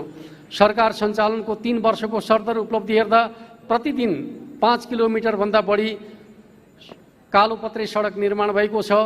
प्रतिदिन कम्तीमा 12 जनता आवास भवन निर्माण गरिएको छ। प्रतिदिन सरदर 1 भन्दा बढी झोलङ्गे पुल निर्माण भएको छ। हरेक दोस्रो दिन कम्तीमा एउटा सडक पुल निर्माण भएको छ। हरेक तेस्रो दिन सरदर एउटा ग्रामीण पुल निर्माण भएको छ। भूकम्पपछिको पुनर्निर्माणमा हामीले उदाहरणीय प्रगति गर्यौं। आफ्नो दायित्व तोकिएको समय सीमाभित्रै सम्पन्न गरेका छौं। कुल जडित विद्युत क्षमता 1430 मेगावाट पुगेको छ। माथिल्लो तामाकोशी आयोजना सम्पन्न भएको छ। मेलम्ची आयोजना सम्पन्न भएर काठमाडौँ उपत्यकामा खानेपानी वितरण सुरु भएको छ। अहिले मेलम्ची विनाशकारी बाढीको चपेटामा परेको छ। सामाजिक सुरक्षा प्रणालीलाई जीवन चक्र आधारित बनाइएको छ। विभिन्न 8 प्रकारका सामाजिक सुरक्षा भत्ता पाउनेको संख्या 30,60,000 पुगेको छ। लाखौं नागरिकलाई स्वास्थ्य बीमामा आबद्ध गरिएको छ। सरकारको नेतृत्व छोड्नु अघि नै सबै नागरिकलाई पुग्ने खोपको प्रबन्ध गर्दै निशुल्क खोप सुनिश्चित गरिएको छ। खोप अभियान सुरु गर्ने नेपाल दक्षिण एसियामा दोस्रो मुलुक बन्न पुगेको छ। द्वन्द्वमा घाइते हुनेका लागि निशुल्क उपचारको व्यवस्थासहित विभिन्न आन्दोलन र सङ्घर्षका योद्धाहरूलाई लोकतन्त्रका योद्धा सम्मान र परिचय पत्रको व्यवस्था सुरु गरिएको छ। भ्रष्टाचार, राजस्व चुहावट र सम्पत्ति शुद्धिकरण अन्तर्गत महत्त्वपूर्ण काम भएका छन्। सिरार, सर्लाही र बर्दिया जिल्लाको 301 बिघा सरकारी र सार्वजनिक जग्गा फिर्ता गराइएको छ। काठमाडौँको ललिता निवासको 136 रोपनी जग्गा हडप्ने कार्य विरुद्ध मुद्दा जारी छ। माता तीर्थको 174 रोपनी जग्गा र धरानको सर्दु जलाधार क्षेत्रको जमिनमा भएको अनियमितताको छानबिन भइरहेको छ। संक्षेपमा यस अवधिमा प्रति व्यक्ति आय अमेरिकी डलरमा 1196 पुगेको छ। निरपेक्ष गरिबीको रेखामुनिको जनसङ्ख्या प्रतिशत 21.6 बाट 18.7 मा झरेको छ। बहुआयामिक गरिबीको सूचकाङ्क 30.1 बाट 17.4 मा झरेको छ। मानव विकास सूचकाङ्क 0.579 बाट 0.602 मा पुगेको छ। श्रमिकको न्यूनतम पारिश्रमिक 9,700 बाट 15,000 पुगेको छ। हाम्रो नेतृत्वमा रहेको प्रदेश सरकारहरूले महत्त्वपूर्ण कामहरू गरेका छन्। संघीयताको पहिलो अभ्यास र कुनै पूर्वाधार नभएको अवस्थाबाट सुरु गरेर प्रदेशको आवधिक योजना निर्माण गर्ने, प्रदेशको नामाकरण र राजधानीको विषय टुङ्गो लगाउने काम मूलतः सम्पन्न भएका छन्। प्रादेशिक सडक, पुल लगायत भौतिक पूर्वाधारमा उल्लेखनीय उपलब्धि हासिल भएको छ भने स्वास्थ्य पूर्वाधारमा ठूलो फड्को मारिएको छ। कोभिड महामारीमा प्रदेश सरकारले जनताको नजिक रहेर सेवा पुर्याएका छन्। स्थानीय तहमा पार्टीका तर्फबाट विजयी जनप्रतिनिधिहरूमध्ये धेरैले जनताको मन जित्ने गरी काम गरेका छन्। स्थानीय स्वायत्त शासनको अनुभूति दिलाएका छन्। सरकारी सेवालाई जनताको घर आँगनमै पुर्याउने तथा स्थानीय आवश्यकता अनुसार विकास र निर्माणका कामलाई अगाडि बढाउन स्थानीय जनप्रतिनिधिहरूको भूमिका महत्त्वपूर्ण रहेको छ। पार्टीभित्र जारी अस्वस्थ स्थितिले केन्द्रमा सरकारका कामलाई जसरी गम्भीर रूपमा प्रभाव गरे त्यसरी नै प्रदेश सरकार र स्थानीय तहका कामहरू पनि प्रभावित हुन पुगे। यसले गर्दा संस्थागत निर्णय प्रक्रिया, पार्टी र सरकार स्थानीय तहका काममा आवश्यक समन्वय, सरकारका उपलब्धिको अपनत्व लिने र त्यसलाई जनताबीच स्थापित गर्ने सन्दर्भमा पार्टीको भूमिकामा कमजोरी र समस्या देखा पर्यो। अब प्रत्येक पार्टी कमिटीहरूले आफ्नो स्तरका सरकारका काम कार्य सम्पादनको समग्र समीक्षा गर्नुपर्छ। रहेका कमजोरीहरूलाई हटाउन रचनात्मक सहयोग गर्नुपर्छ। प्राप्त उपलब्धिहरूलाई जनताका बीचमा स्थापित गर्नुपर्छ। अझ प्रभावकारी भूमिकाका लागि प्रोत्साहित गर्नुपर्छ। प्रिय प्रतिनिधि कमरेडहरू, गत वर्षको पुसमा प्रतिनिधि सभा विघटन भएदेखि राजनीतिको केन्द्र अहिले संसदभन्दा न्यायालय भए जस्तो देखिएको छ। 2017 साल फाल्गुन 11 गते सर्वोच्च अदालतले पुनर्स्थापना गरेको प्रतिनिधि सभा 3 महिनासम्म निष्प्रभावी बन्न पुग्यो। सर्वोच्चको अर्को फैसलाले नेकपा एमाले र नेकपा माओवादी केन्द्र पुरानै अवस्थामा फर्केपछि धारा 76(1) को सरकार धारा 76(2) मा रूपान्तरित भयो। यो अन्यललाई स्पष्ट पार्न मैले 2078 वैशाख 27 गते प्रतिनिधि सभामा विश्वासको मत माग्ने प्रस्ताव प्रस्तुत गरेँ। उक्त प्रस्ताव पार्टीकै 28 जना सांसदहरूको अनुपस्थितिका कारण विफल भएपछि संविधानको धारा 76(2) अनुसारको अर्को सरकार बन्न सकेन। दलहरू बीचको तिक्तता र ध्रुवीकरण, दलभित्रकै अन्तर्द्वन्द्व र स्वार्थ प्रेरित गतिविधिले प्रतिनिधि सभा न विद्यमान सरकारलाई समर्थन नै गर्न सक्ने न त वैकल्पिक सरकार नै दिन सक्ने गरी अकर्मण्य बन्न पुग्यो। संविधानको धारा 76(3) बमोजिम 2078 साल वैशाख 30 गते अल्पमतको सरकार गठन भयो, तर दलहरू बीचको सम्बन्धमा तात्विक अन्तर आउन सकेन। पार्टीभित्रको समस्या पनि समाधान हुन सकेन। सरकारले विश्वासको मत पाउन सक्ने ठोस आधार देखिएन। यस्तो पृष्ठभूमिमा प्रधानमन्त्रीका तर्फबाट मार्ग प्रशस्त गर्दै संविधानको धारा 5 अनुसार सरकार बनाउन 2078 जेठ 6 गते राष्ट्रपति समक्ष सिफारिस भयो। त्यसरी जनता समाजवादी पार्टीले धारा 76(5) अनुसार मेरो नेतृत्वको सरकार बनाउन त्यस पार्टी र संसदीय दलका दुवैको संस्थागत समर्थन पत्र हस्तान्तरण गर्यो। विकसित परिस्थिति अनुसार नेकपा एमालेका 121 र जसपाका 32 सांसदहरूको समर्थनको आधारसहित प्रधानमन्त्रीमा मैले दावा प्रस्तुत गरेँ। शेरबहादुर देउवाका तर्फबाट नेपाली कांग्रेस, माओवादी केन्द्र, राजमोको संस्थागत निर्णयका अतिरिक्त नेकपा एमालेका 26 र जसपाका 12 जना सांसदहरूको हस्ताक्षर सहितको दावी प्रस्तुत भयो। मुलुकले अवलम्बन गरेको बहुदलीय प्रतिस्पर्धात्मक लोकतान्त्रिक प्रणाली, राजनीतिक दल सम्बन्धी संविधानको व्यवस्था र प्रचलित कानुन अनुसार शेरबहादुर देउवाका पक्षमा पेश गरिएको नेकपा एमाले र जसपाका सांसदहरूको हस्ताक्षर अनाधिकृत थिए। राष्ट्रपतिबाट प्रधानमन्त्रीमा कुन दुवै उम्मेदवारका दावीलाई अस्वीकार भयो। 2076(5) अनुसार सरकार बन्न नसकेपछि संवैधानिक दायित्व निर्वाह गर्दै सरकारले संविधानको धारा 76(7) अनुसार प्रतिनिधि सभा विघटन गर्ने बाध्यात्मक निर्णय गर्यो। 2078 कार्तिक मङ्सिरमा निर्वाचनको मिति तोकियो। यस्तो अवस्थामा पार्टीहरूबीच चुलिएको अन्तर्विरोध र नेकपा एमाले भित्र सुरु भएको पार्टीको दायराभित्र बाहिर पुगेको अन्तर्द्वन्द्वको परिणाम थियो। तर यो राजनीतिक समस्याको समाधान कानुनी हिसाबले खोज्ने काम भयो। अदालतमा दर्जनौं मुद्दाहरू हालिए। गएको असार 28 गते सर्वोच्च अदालतले प्रतिनिधि सभा पुनर्स्थापना गर्ने आदेश मात्रै जारी गरेन, शेरबहादुर देउवालाई समय तोकेर प्रधानमन्त्री नियुक्त गर्न परामर्श नै जारी गर्यो। सर्वोच्च अदालतको फैसला संविधानको अपव्याख्यामाथि आधारित छ। यसबाट विभिन्न शक्ति केन्द्रको स्वार्थका खातिर आर्थिक सामाजिक रूपान्तरणको अभियानलाई अवरुद्ध गर्ने, उल्टाउने र राष्ट्रलाई अस्थिरता र द्वन्द्वको भुमरीमा धकेल्ने प्रयास भएको छ। फैसलाले कम्युनिस्ट आन्दोलन, लोकतान्त्रिक प्रणाली, संवैधानिक व्यवस्था र जनताको सर्वोच्चतामाथि चुनौती खडा गरेको छ। नेकपा एमाले संविधानको सर्वोच्चता, विधिको शासन र स्वतन्त्र न्यायपालिकामाथि विश्वास गर्दछ। त्यसैले फैसलाका विभिन्न विषयहरूमा हाम्रो आलोचना, विमति र गहिरो आशंकाका बावजुद पार्टीका तर्फबाट फैसला कार्यान्वयन गरिसकिएको छ। फैसलाबाट सिर्जित राजनीतिक विकृतिहरूको मूल्य नेपालको लोकतान्त्रिक प्रणालीले लामो समयसम्म चुकाउनु पर्नेछ। त्यसका परिणामहरू देखिन थालिसकेका छन्। फैसलाका गलत विषयलाई लिएर आफ्ना दृष्टिकोण, मान्यता र अवधारणाहरू स्पष्ट पार्न पार्टीले जनतामाझ व्यापक बहस सञ्चालन गर्नुपर्छ। यसले सिर्जना गरेका नकारात्मक असर अन्त्य गर्न र दलीय प्रणालीको संरचना अक्षुण्ण राख्न संवैधानिक माध्यमबाट हाम्रा प्रयास जारी राख्नुपर्छ। जनादेशको सरकारलाई विस्थापन गरेर परमादेशबाट बनेको यस सरकारको सुरुवात नै जनताका विरुद्धमा, राष्ट्रिय हितका विरुद्धमा, लोकतन्त्रका विरुद्धका निर्णयबाट भएको छ।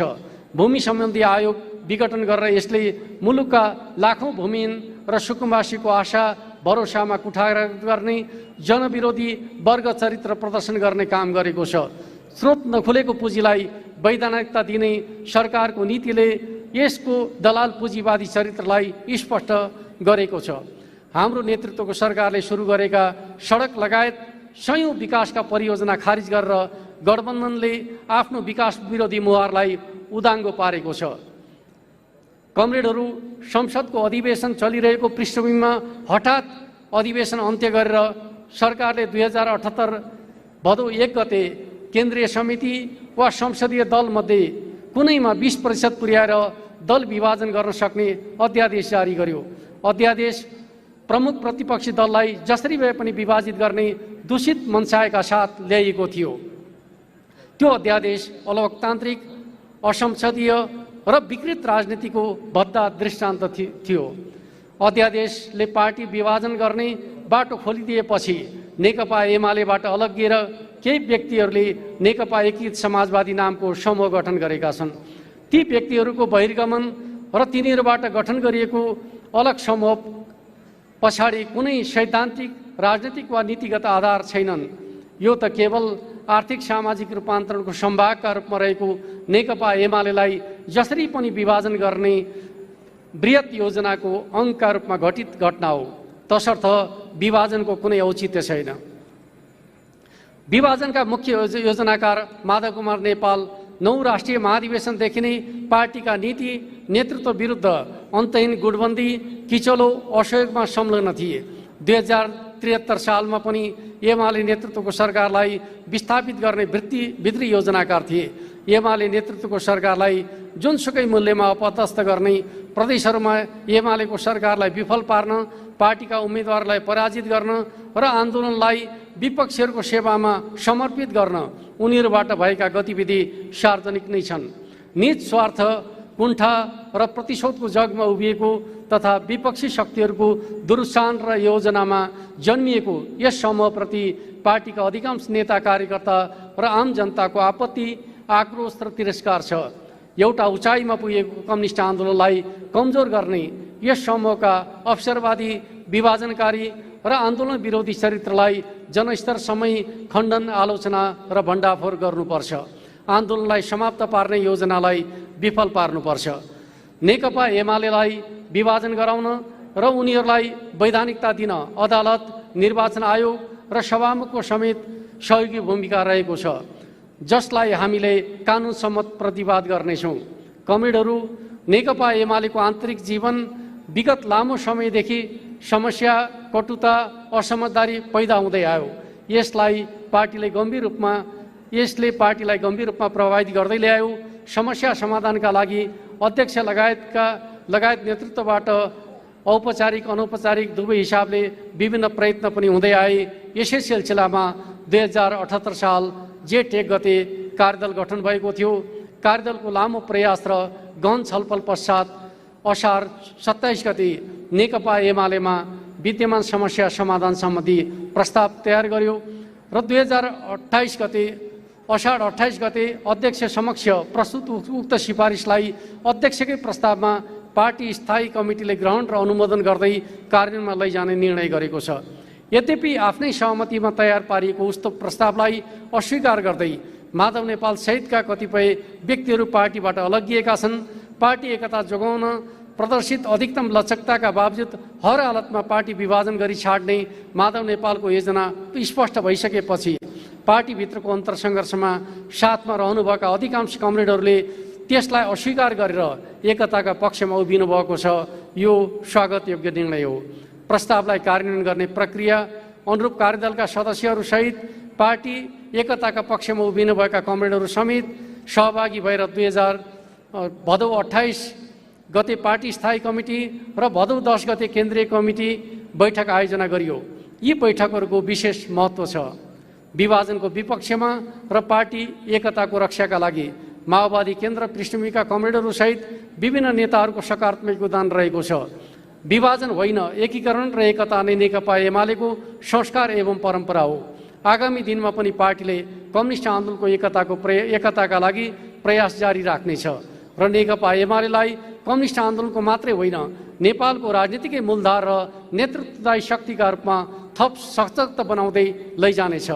लामो समयसम्म गतिहीन र अकर्मण्य जस्तो बन्न पुगेको जीवनलाई ऊर्जाशील बनाउन पार्टी सदस्यता नवीकरण गर्ने, नयाँ सदस्यता प्रदान गर्ने, स्थानीय तहका अधिवेशनहरू आयोजना गर्ने, राष्ट्रिय महाधिवेशनको तयारी गर्ने, पार्टीलाई वैचारिक रूपमा स्पष्ट, सङ्गठनात्मक हिसाबले चुस्त, भावनात्मक हिसाबले एकताबद्ध, जनतासँग घनिष्ठ रूपमा आबद्ध र नयाँ चुनौती सामना गर्न सक्षम एवं प्रतिबद्ध तुल्याउनु जरुरी छ।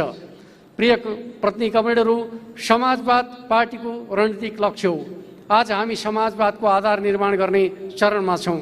संविधानले परिकल्पना गरेको दिगो शान्ति, सुशासन, विकास र समृद्धिको आकाङ्क्षा पूरा गर्दै समाजवाद उन्मुख समाज र समृद्ध राष्ट्र निर्माण गर्नु सिङ्गो राष्ट्रको कार्यभार हो।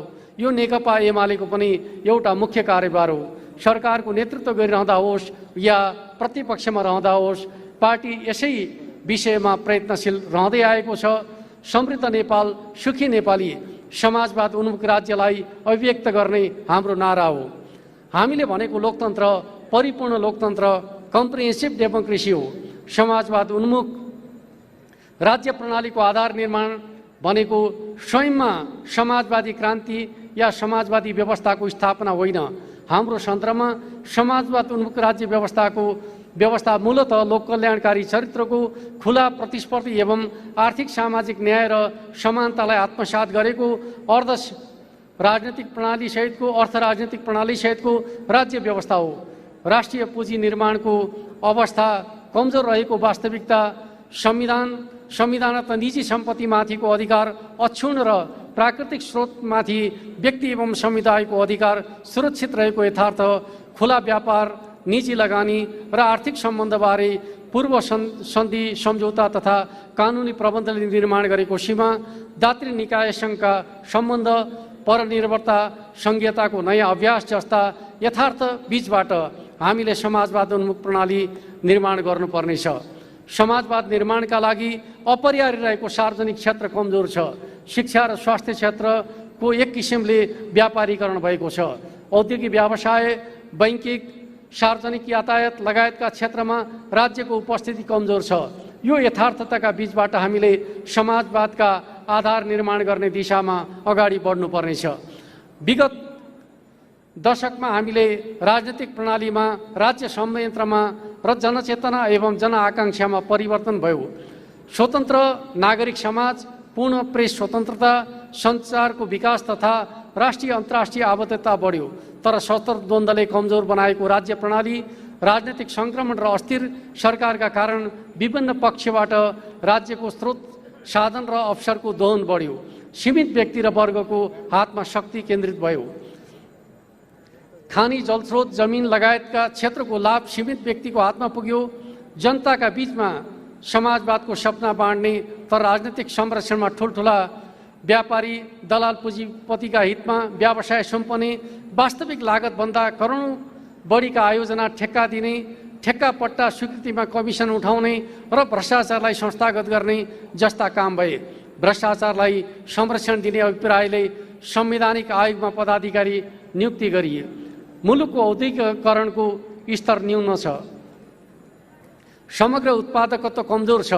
व्यापारीहरूको एउटा पंक्ति उद्योग खोली रोजगारी सिर्जना गर्ने भन्दा व्यापारबाट नाफा कमाउने प्रवृत्ति व्याप्त छ।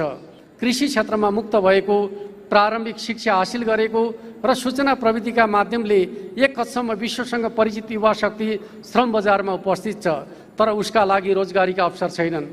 वैदेशिक रोजगारी, सेवा क्षेत्र र स्वरोजगारीमा ठूलो श्रम शक्ति संलग्न भए पनि कृषि र उद्योग क्षेत्रले रोजगारी सिर्जना गर्न सकेका छैनन्। यो अन्तर्विरोधको सकारात्मक समाधान आवश्यक छ। बढ्दो आर्थिक विषमता चुनौतीका रूपमा छ। राष्ट्रिय जीवनस्तर सर्वेक्षणको पछिल्लो तथ्याङ्कले देखाउँछ 40% गरिब नेपालीसँग जति सम्पत्ति छ 10% धनीसँग 26 गुणा भन्दा बढी सम्पत्ति छ। 10% धनी नेपालीको आम्दानी 40% गरिब नेपालीको भन्दा 3 गुणा बढी छ। राष्ट्रिय जीवनस्तर सर्वेक्षणको 5 भाग समूह विश्लेषण, शेयर अफ इन्कम बाई क्वालिटीका अनुसार 20% धनीहरूको आयमा हिस्सा 56.2% हुँदा 20% को हिस्सामा 4.1% मात्र छ। नेपालीहरूका लागि जमिनको भावनात्मक सम्पत्तिका रूपमा रहेको छ, तर यसमाथिको स्वामित्व असमान छ। सम्पत्तिमाथि रोजगारदाताको भन्दा शेयर धनीहरूको नियन्त्रण बढ्दैछ, तर शेयर धनीमा आम नागरिकको शेयर विभिन्न प्रपञ्च गरी हात पार्ने धनाढ्य वर्गकै वर्चस्व देखिन्छ। बैंकमा नागरिकको बैंक खाता र निक्षेप दुवै बढेको छ, तर यसको लाभ 100 को हाराहारीका ठूला घरानाहरूले बढी मात्रामा लिएका छन्। फराकिलो हुँदै जानुपर्ने मध्यम वर्गको आय ओह्रालो लागेको छ। सार्वजनिक निर्माण, यातायात, शिक्षा, स्वास्थ्य जस्ता जनसरकारका विषयमा सीमित घराना या व्यावसायिकहरूको सिन्डिकेट तोडिन नसक्दा उपभोक्ता ठगिने क्रम जारी छ। राजस्वको व्यापक दुरुपयोग हुनुका साथै जनता पाउनै पर्ने सेवाबाट वञ्चित भइरहेका छन्। दलाल पुँजी भनिने पराश्रित एवं अनुत्पादक पुँजीले राष्ट्रिय पुँजी निर्माण अवरोध सिर्जना गरिरहेको छ।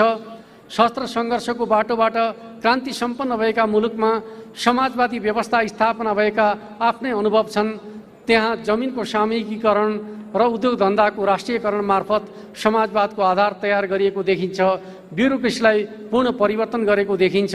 यस प्रक्रियामा अवरोध गर्ने पक्षलाई राज्यले नियन्त्रणको विधि अपनाएर अगाडि बढेको पाइन्छ। लोकतान्त्रिक प्रतिस्पर्धा, शान्तिपूर्ण र संवैधानिक प्रक्रियाको बाटो तय गरेको हाम्रो मुलुकका लागि समाजवाद निर्माणका ती अनुभव जस्ताका तस्तै सान्दर्भिक हुन सक्दैनन्। हामीले समाजवाद निर्माणको आफ्नै विशिष्ट बाटो पहिल्याउनुपर्छ। हामीले हिँड्ने बाटो चुनौतीपूर्ण र अपेक्षाकृत लामो हुनेछ। प्रतिक्रियावादी शक्तिहरूबाट सिर्जना हुने अनेकौं अवरोध छिचोल्दै निरन्तरको प्रयास तथा दृढ सङ्कल्पबाट मात्रै समाजवाद प्राप्त हुनेछ। यो काम कठिन हो, तर असम्भव भने होइन। समाजवाद कम्युनिस्ट पार्टीको नेतृत्वको सरकार बन्नासाथ आइहाल्ने प्रणाली होइन। समाजवाद उन्मुख आर्थिक प्रणालीको आधार निर्माणको कुरा गर्दा यस्ता विरासत र चुनौती सहितको मूलतः निम्न कुरामा ध्यान दिनुपर्ने हुन्छ। उत्पादनका साधनहरूमा सबैको पहुँच विस्तार, योग्यता अनुसारको काम र काम अनुसारको पारिश्रमिकको व्यवस्था, राष्ट्रिय पुँजी निर्माण मार्फत स्वाधीन अर्थतन्त्रको विकास, गुणस्तरीय सर्वसुलभ शिक्षा, स्वास्थ्य र सामाजिक सेवाहरूको प्रत्याभूति, आय र सम्पत्तिको पुनर्वितरण मार्फत लोक कल्याणकारी राज्यको स्थापना तथा सर्वकालिक सामाजिक सुरक्षा, आर्थिक, सामाजिक, सांस्कृतिक र लैङ्गिक विभेदको अन्त्य एवं सहभागितामूलक उत्पादन र विकास पद्धति। 3 वर्षको छोटो समयमै माथिका सबै काम पूरा गर्नु सम्भव थिएन।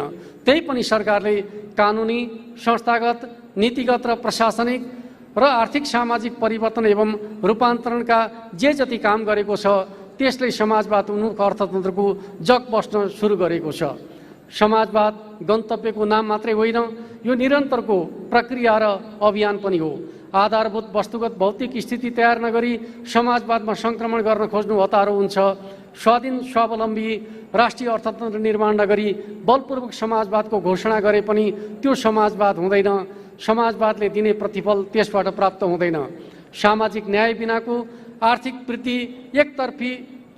वृद्धिमा एकतर्फी जोडले आर्थिक विषमता बढाउँदै समाजवादलाई पर धकल्दै लैजान्छ। न्यायोचित वितरणमा एकतर्फी जोडले गरिबीको पुनर्वितरणतिर धकेल्छ। सबल र आत्मनिर्भर राष्ट्रिय अर्थतन्त्र विकास नगरी राष्ट्रियताको रक्षा र सुदृढीकरण पनि गर्न सकिँदैन। अस्थिरताको भुमरीबाट समाजवादी स्थापना गर्न सकिँदैन भन्ने यथार्थतालाई हामीले बुझ्नै पर्छ। कमेडहरू संविधान कस्तो बन्छ, सङ्क्रमणकाल कसरी टुङ्गिन्छ र आन्दोलनका उपलब्धिहरू कसरी संस्थागत हुन्छन् भन्ने निर्गुल भइ नसकेको अवस्थामा 9 राष्ट्रिय महाधिवेशन आयोजना भएको थियो। पार्टीकै पहल, नेतृत्व र निर्णायक भूमिकाका बलमा संविधान निर्माण भएर जारी भइसकेको छ। पछिल्लो समय 2062-63 को परिवर्तनबाट अगाडि बढेको नेपाली क्रान्तिको प्रक्रिया, संविधान मार्फत भएको यसको संस्थागत विकास, यसका सीमा र अबको बाटोको सन्दर्भमा थप स्पष्टता आवश्यक छ। 9 महाधिवेशनले यसलाई मौलिक ढङ्गले सम्पन्न नेपालको पुँजीवादी जनवादी क्रान्ति भनेर विश्लेषण गरेको छ। अब नेपाली समाज प्रारम्भिक अवस्थाको पुँजीवादी चरणमा पुगेको विश्लेषण गरेको छ। समाजवादको आधार तयार गर्दै अगाडि बढ्ने आर्थिक सामाजिक रूपान्तरणको कार्यक्रम अर्थात् जनताको बहुदलीय जनवादी कार्यक्रम नै हाम्रो तात्कालिक कार्यक्रम हो भन्ने निष्कर्ष निकालेको छ। यस सम्बन्धी महाधिवेशनको विश्लेषण र नेकपाकालीन विश्लेषण आम रूपमा सही छन्। नेपाली क्रान्तिका आफ्नै विशेषताहरू छन्। यो क्रान्ति न युरोपमा सम्पन्न पुँजीवादी क्रान्ति जस्तै पुँजीपति वर्गको एकल नेतृत्वमा सम्पन्न भई पुँजीवादी व्यवस्था स्थापना गरेर टुङ्गियो, न त चीनमा जस्तै श्रमजीवी वर्गको एकल नेतृत्वमा जनताको जनवादी क्रान्ति सम्पन्न भई जनवादी गणतन्त्र स्थापना गरेर पुरा भयो। यस क्रान्तिमा वैचारिक नेतृत्व र मुख्य संवाहकको भूमिकामा श्रमजीवी वर्गका प्रतिनिधि वामपन्थीहरू थिए, तर उदार पुँजीवादी वर्ग पनि सँगसँगै थियो। दुई शक्तिहरूको संयुक्त नेतृत्वमा अगाडि बढेको हुनाले यसका आफ्नै सीमाहरू छन्। क्रान्ति पश्चातको संरचनामा दुवै वर्गको उपस्थिति, पहुँच र प्रभाव छ। राणा शासन समाप्त पारेर नेपाली समाजलाई खुलापनमा प्रवेश गराउने 2007 सालको क्रान्ति, निर्दलीय पञ्चायती व्यवस्था समाप्त पारेर बहुदलीय प्रजातन्त्र स्थापना गर्ने 2046 सालको आन्दोलनको तुलनामा यसका प्रभावहरू धेरै फराकिला र गहिरा छन्। राजतन्त्र अन्त्य भएको छ, समावेशी र सङ्घीय प्रणाली स्थापना भएको छ, सामाजिक न्याय र अधिकार स्थापित भएका छन्, समाजवाद उन्मुखका रूपमा राज्यको परिभाषा गरिएको छ। प्रणाली परिवर्तनका दृष्टिकोणले यसका प्रभाव गुणात्मक महत्त्वको छ, तर राज्य संरचनाका कतिपय तहमा पुरानो व्यवस्थाका अवशेषहरू कायमै छन्। सरकारले परिवर्तनकारी कदम चाल्दा कहिले अदालत, कहिले कर्मचारी तन्त्र त कहिले राज्यका अन्य अङ्ग असहयोगी बन्ने गरेका छन्। परिवर्तनलाई अवरुद्ध गर्न खोज्ने अधिसंरचनाभित्रका विभिन्न अङ्ग र सामन्ती सांस्कृतिक चिन्तनको रूपान्तरण बाँकी छ। शासन प्रणालीमा परिवर्तनको तुलनामा आर्थिक सामाजिक संरचना बदलिएको छैन। जमिनमाथिको सामन्ती भूस्वामित्व समाप्त हुँदै गएको भए पनि पुँजीमाथि सीमित वर्गको वर्चस्व झनै बढ्दै गएको छ। त्यसले हरेक क्रान्तिले पुरा गर्नुपर्ने अभिभारा एक वर्गको हातबाट अर्को वर्गको हातमा राज्य सत्ता हस्तान्तरण गर्ने, पुरानो उत्पादन सम्बन्धलाई भत्काएर नयाँ उत्पादक शक्ति अनुकूलको उत्पादन सम्बन्धको विकास गर्ने जस्ता कतिपय विषयहरू अधुरै छन्। हामीले यस क्रान्तिलाई बुझ्दा यसका सीमा सहित नै बुझ्नु जरुरी छ। युगान्तकारी परिवर्तनलाई अवमूल्यन गरेर या पछि विकसित हुने प्रतिकूलताहरूलाई हेरेर यो क्रान्ति नै होइन भन्नु जनताको उत्सर्ग सहितको बलिदान र यसमा पार्टीको नेतृत्वदायी भूमिकालाई अवमूल्यन गर्नु हो। तर यसले क्रान्तिका सम्पूर्ण अभिभारा पुरा गरिसकेको छ भन्ने अर्थमा बुझियो भने अर्को विचलनमा फसिनेछ। यसो गर्दा हामीले अधिसंरचनामा भएका बदल्न बाँकी पक्षहरूको रूपान्तरणको खाँचोलाई बिर्सेका हुनेछौँ। विभिन्न माध्यमबाट श्रमजीवी वर्गको हातमा उत्पादनका साधनको पहुँच सुनिश्चित गर्ने कुरालाई व्यवस्था गरेका हुनेछौँ र नयाँ उत्पादन सम्बन्ध विकासमा हाम्रो भूमिका निष्प्रभावी हुनेछ। सबैभन्दा महत्त्वपूर्ण कुरा, यो क्रान्ति श्रमजीवी वर्ग र पुँजीपति वर्गका प्रतिनिधिहरूको संयुक्त नेतृत्वमा सम्पन्न भएको हुनाले क्रान्ति कुन दिशामा अगाडि बढ्छ भन्ने कुरा प्रतिस्पर्धामा कुन वर्गले श्रेष्ठता हासिल गर्छ भन्ने कुराले तय गर्नेछ। हाम्रो क्रान्ति अन्य वर्ग र शक्तिमाथि अधिनायकत्व लागू गरेर श्रमजीवी वर्गले एकल शासन गर्ने क्रान्ति होइन। यो त संवैधानिक प्रबन्ध अनुसार जनताको अभिमत लिएर संविधानको सर्वोच्चता, विधिको शासन, शक्तिको पृथकीकरण जस्ता लोकतान्त्रिक मान्यताको दायराभित्रबाट अगाडि बढ्ने क्रान्ति हो। प्रतिस्पर्धामा श्रमजीवी वर्ग पछाडि पर्नासाथ क्रान्तिका कयौं उपलब्धिहरू सङ्कोचनमा पर्ने, निस्तेज हुने र उल्टिने जोखिम हमेसा रहन्छ। त्यसैले क्रान्ति सम्पन्न भएको व्याख्या गरिरहँदा हामीले आर्थिक सामाजिक रूपान्तरणको काम बाँकी नै रहेको अर्थमा बुझ्नु पर्दछ।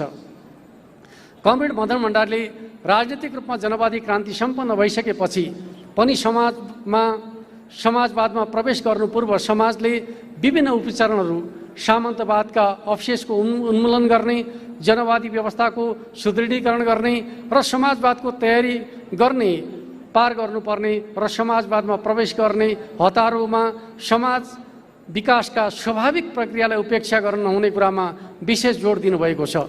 समाज विकासका वस्तुगत नियमहरूको अध्ययन र समाजवादी मुलुकका अनुभवहरूमा आधारित यस निष्कर्षको सान्दर्भिकता आज पनि उत्तिकै छ। तसर्थ पुँजीवादी जनवादी क्रान्ति सम्पन्न भएको हुनाले र समाज पुँजीवादी बनिसकेकोले अब कार्यक्रम समाजवादी कार्यक्रम हुने या जनताको बहुदलीय जनवादको सान्दर्भिकता नरहेको निष्कर्षमा पुगियो भने त्रुटिपूर्ण मात्रै होइन, हानिकारक नै हुनेछ। वर्तमान युग समाजवादी क्रान्तिको युग हो र जनवादी क्रान्ति पनि बृहत्तर अर्थमा समाजवादी क्रान्तिकै अङ्गका रूपमा रहेको यथार्थ हो। तर समाजवाद भन्नुको अर्थ भन्नु र समाजवादी भन्नु गुणात्मक रूपले फरक कुरा हो। आज पनि हामीले अगाडि सार्ने कार्यक्रम समाजवादी कार्यक्रम होइन, समाजवादको आधार तयार गर्ने कार्यक्रम हो। हामीले 2049मा अगाडि सारेको जनताको बहुदलीय जनवादी कार्यक्रमभित्रका सामन्तवाद र राजतन्त्रको अन्त्य एवं लोकतान्त्रिक गणतन्त्र स्थापना जस्ता अभिभाराहरू पुरा भएका छन्। तर सामन्तवादका अवशेषहरू उन्मूलन गर्न बाँकी छ। दलाल पुँजीवादको चङ्गुलबाट मुक्त गर्दै राष्ट्रिय पुँजीको विकास गर्न बाँकी छ। परनिर्भरतालाई अन्त्य गर्दै मुलुकलाई आत्मनिर्भर बनाउन बाँकी छ। राष्ट्रिय स्वाधीनतालाई चुनौती दिने बाह्य हस्तक्षेप पूर्ण अन्त्य गर्न, असमान सन्धिहरूको पुनरावलोकन तथा गुमेको भूभाग फिर्ता गर्ने लगायतका विषय टुङ्ग्याउन बाँकी छ। राष्ट्रियता र सार्वभौम सत्तालाई थप सुदृढ गर्न बाँकी छ। नयाँ उत्पादन सम्बन्धको आधारमा उत्पादक शक्तिको विकास गर्न बाँकी छ। श्रमजीवी वर्गलाई ज्याला अर्जक वर्गमा मात्रै सीमित नगरिकन सार्वभौम नागरिकका रूपमा रूपान्तरण गर्न उत्पादन प्रक्रियामा मात्रै होइन, वितरण र राज्यमा श्रमजीवी वर्गको पहुँच र वर्चस्वलाई विस्तार गर्न बाँकी छ। हाम्रो तात्कालिक कार्यक्रमका मुख्य तत्त्वहरू यिनै हुन्। यिनलाई समृद्ध नेपाल, सुखी नेपालीको राष्ट्रिय आकाङ्क्षा सफल पार्ने गरी व्याख्या गर्न सकिन्छ। सारमा यो जनताको बहुदलीय जनवादकै कार्यक्रम हो जसले समाजवादको आधार तयार गर्छ। मार्क्सवाद लेनिनवाद हाम्रो मार्गदर्शक सिद्धान्त हो। मार्क्सवाद मूलतः समाजलाई बुझ्ने, विश्लेषण गर्ने, रूपान्तरण गर्ने पद्धति हो। मार्क्सवादकै सार्वभौम सच्चाइलाई आफ्नो मुलुकको ठोस परिस्थितिमा सृजनात्मक ढङ्गले लागू गर्ने क्रममा हरेक देशका क्रान्तिका मौलिक सिद्धान्तहरू विकसित हुन्छन्। यसरी लागू गर्ने क्रममा प्रत्येक मुलुकको क्रान्तिको भिन्न बाटो, मौलिक र विशिष्ट प्रकृतिको हुनु अनिवार्य हुन्छ। यसरी मार्क्सवादको समष्टि प्रत्येक मुलुकमा विकसित हुने मौलिक सिद्धान्तको व्यष्टिमा अभिव्यक्त हुन्छ। अर्को अर्थमा प्रत्येक मुलुकको विशिष्ट कार्यक्रम रूपी व्यष्टिमा नै मार्क्सवादको समष्टि अन्तर्निहित हुन्छ। मार्क्सवाद लेनिनवादको मार्गदर्शन भनेको खासमा त्यस मुलुकमा विकसित क्रान्तिका मौलिक सिद्धान्तहरूको मार्गदर्शन भन्ने बुझिन्छ। मार्क्सवादको राष्ट्रिय संस्करण भन्ने बुझिन्छ। मार्क्सवादलाई नेपालको विशिष्ट परिस्थितिमा लागू गर्ने क्रममा नेपाली क्रान्तिको मौलिक सिद्धान्त जनताको बहुदलीय जनवादको विकास भएको छ। हाम्रो पार्टीले सुरुदेखि नै नागरिक अधिकार, लोकतन्त्र प्राप्तिको मुद्दालाई आफ्नो प्रमुख मुद्दा बनाउँदै आएको छ। यस क्रममा कम्युनिस्ट पार्टी नेपालको लोकतान्त्रिक आन्दोलनको अभिन्न अङ्ग र नेतृत्वका रूपमा विकसित भएको छ। हामीले नेपालको विविधतायुक्त संरचना र बहुलवादी चरित्रलाई आत्मसात गर्दै आएका छौँ। बहुलताको सम्मान गर्ने विषय पनि हाम्रो विशेषताका रूपमा रहँदै आएका छन्।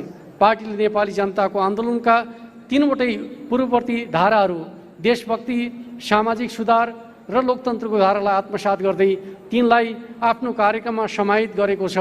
नेपालको मौलिकतालाई आत्मसात गर्दै आएको छ।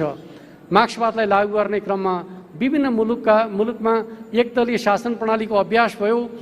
युद्धकालीन परिस्थितिका कारण नागरिक स्वतन्त्रतालाई सङ्कुचित र नियन्त्रित गर्दै लगियो। समाजवादको यही मोडेललाई समाजवादको एकमात्र मोडेलका रूपमा व्याख्या गरिएका कारण र विरोधीहरूका बदनियतपूर्ण व्याख्या तथा प्रचारले गर्दा मार्क्सवादका बारेमा विभिन्न भ्रम र अव्याख्याहरू प्रचलित भए। हामीले यसबाट आफूलाई मुक्त राख्नुपर्छ। राज्य सत्ताको सार त्यसको वर्गीय चरित्र हो भने शासन प्रणाली त्यसको स्वरूप हो। राज्य सत्ताको द्वन्द्वात्मकता राज्यको वर्ग चरित्र शासन प्रणालीको अन्तर्सम्बन्धमा अभिव्यक्त हुन्छ। लोकतान्त्रिक प्रणाली आफैमा पुँजीवादी विषय होइन, जनताका आन्दोलनका परिणामहरू हुन्। त्यसैले लोकतान्त्रिक प्रणालीलाई पुँजीवादी शासन व्यवस्थाको पर्याय ठान्नु गलत हुन्छ। जनवादी होस् या समाजवादी, दुवै व्यवस्थामा समाज वर्गीय नै हुन्छ। त्यस्तो समाजमा एकभन्दा धेरै वर्गहरूको अस्तित्व हुनु अनिवार्य हुन्छ। समाज वर्गीय हुँदासम्म एकभन्दा बढी विचारहरूको अस्तित्व रहनु स्वाभाविक हो। बहुविचारहरूको अस्तित्व रहँदासम्म तिनलाई प्रतिनिधित्व गर्ने राजनैतिक सङ्गठनहरूको अस्तित्व रहनु पनि स्वाभाविक हो। त्यसैले समाज वर्गीय हुनु तर शासन व्यवस्था एकदलीय हुनु आफैमा विरुद्धाभास हो। त्यसैले समाज वर्गीय रहँदासम्म बहुदलीय प्रतिस्पर्धाको अवस्थामा रहनु द्वन्द्ववादको स्वाभाविक नियम हो। प्रतिक्रान्तिकारी, पक्षगामी वा परिवर्तन विरोधी शक्तिलाई संविधानका माध्यमबाट नियन्त्रण गर्नु आवश्यक होला, तर समाजको यस स्वाभाविक अवस्थालाई जबरजस्ती नियन्त्रण गर्नु गलत हुन्छ। कमरेड मदन भण्डारीले समाजको यही द्वन्द्वात्मकताको मार्क्सवादी व्याख्या गर्दै जनताको बहुदलीय जनवादको सिद्धान्त विकसित गर्नुभएको हो। जनताको बहुदलीय जनवादको विकासमा समाजवादी क्रान्तिका अनुभवहरू एवं सोभियत मोडेलको समाजवादको असफलताका निष्कर्षले पनि योगदान गरेका छन्। मार्क्सवादी दर्शन नेपाली क्रान्तिका अभ्यास एवं विश्व कम्युनिस्ट आन्दोलनका अनुभवमाथि आधारित भएर विकास गरिएको जनताको बहुदलीय जनवादको सहीपना नेपाली राजनीतिका विगत 30 वर्षको अभ्यासले पुष्टि गरेका छन्। यस अवधिमा एकातिर नेपाली काङ्ग्रेसले पक्ष पोषण गरेको नवउदारवादी चिन्तन र यथास्थितिवाद असफल भएको छ भने अर्कोतर्फ हिंसा, अधिनायकवाद र एकदलीयताको सोच पनि विफल भएका छन्। नेपाली राजनीति आज आम रूपमा जनताको बहुदलीय जनवादको सोचबाट प्रभावित छ।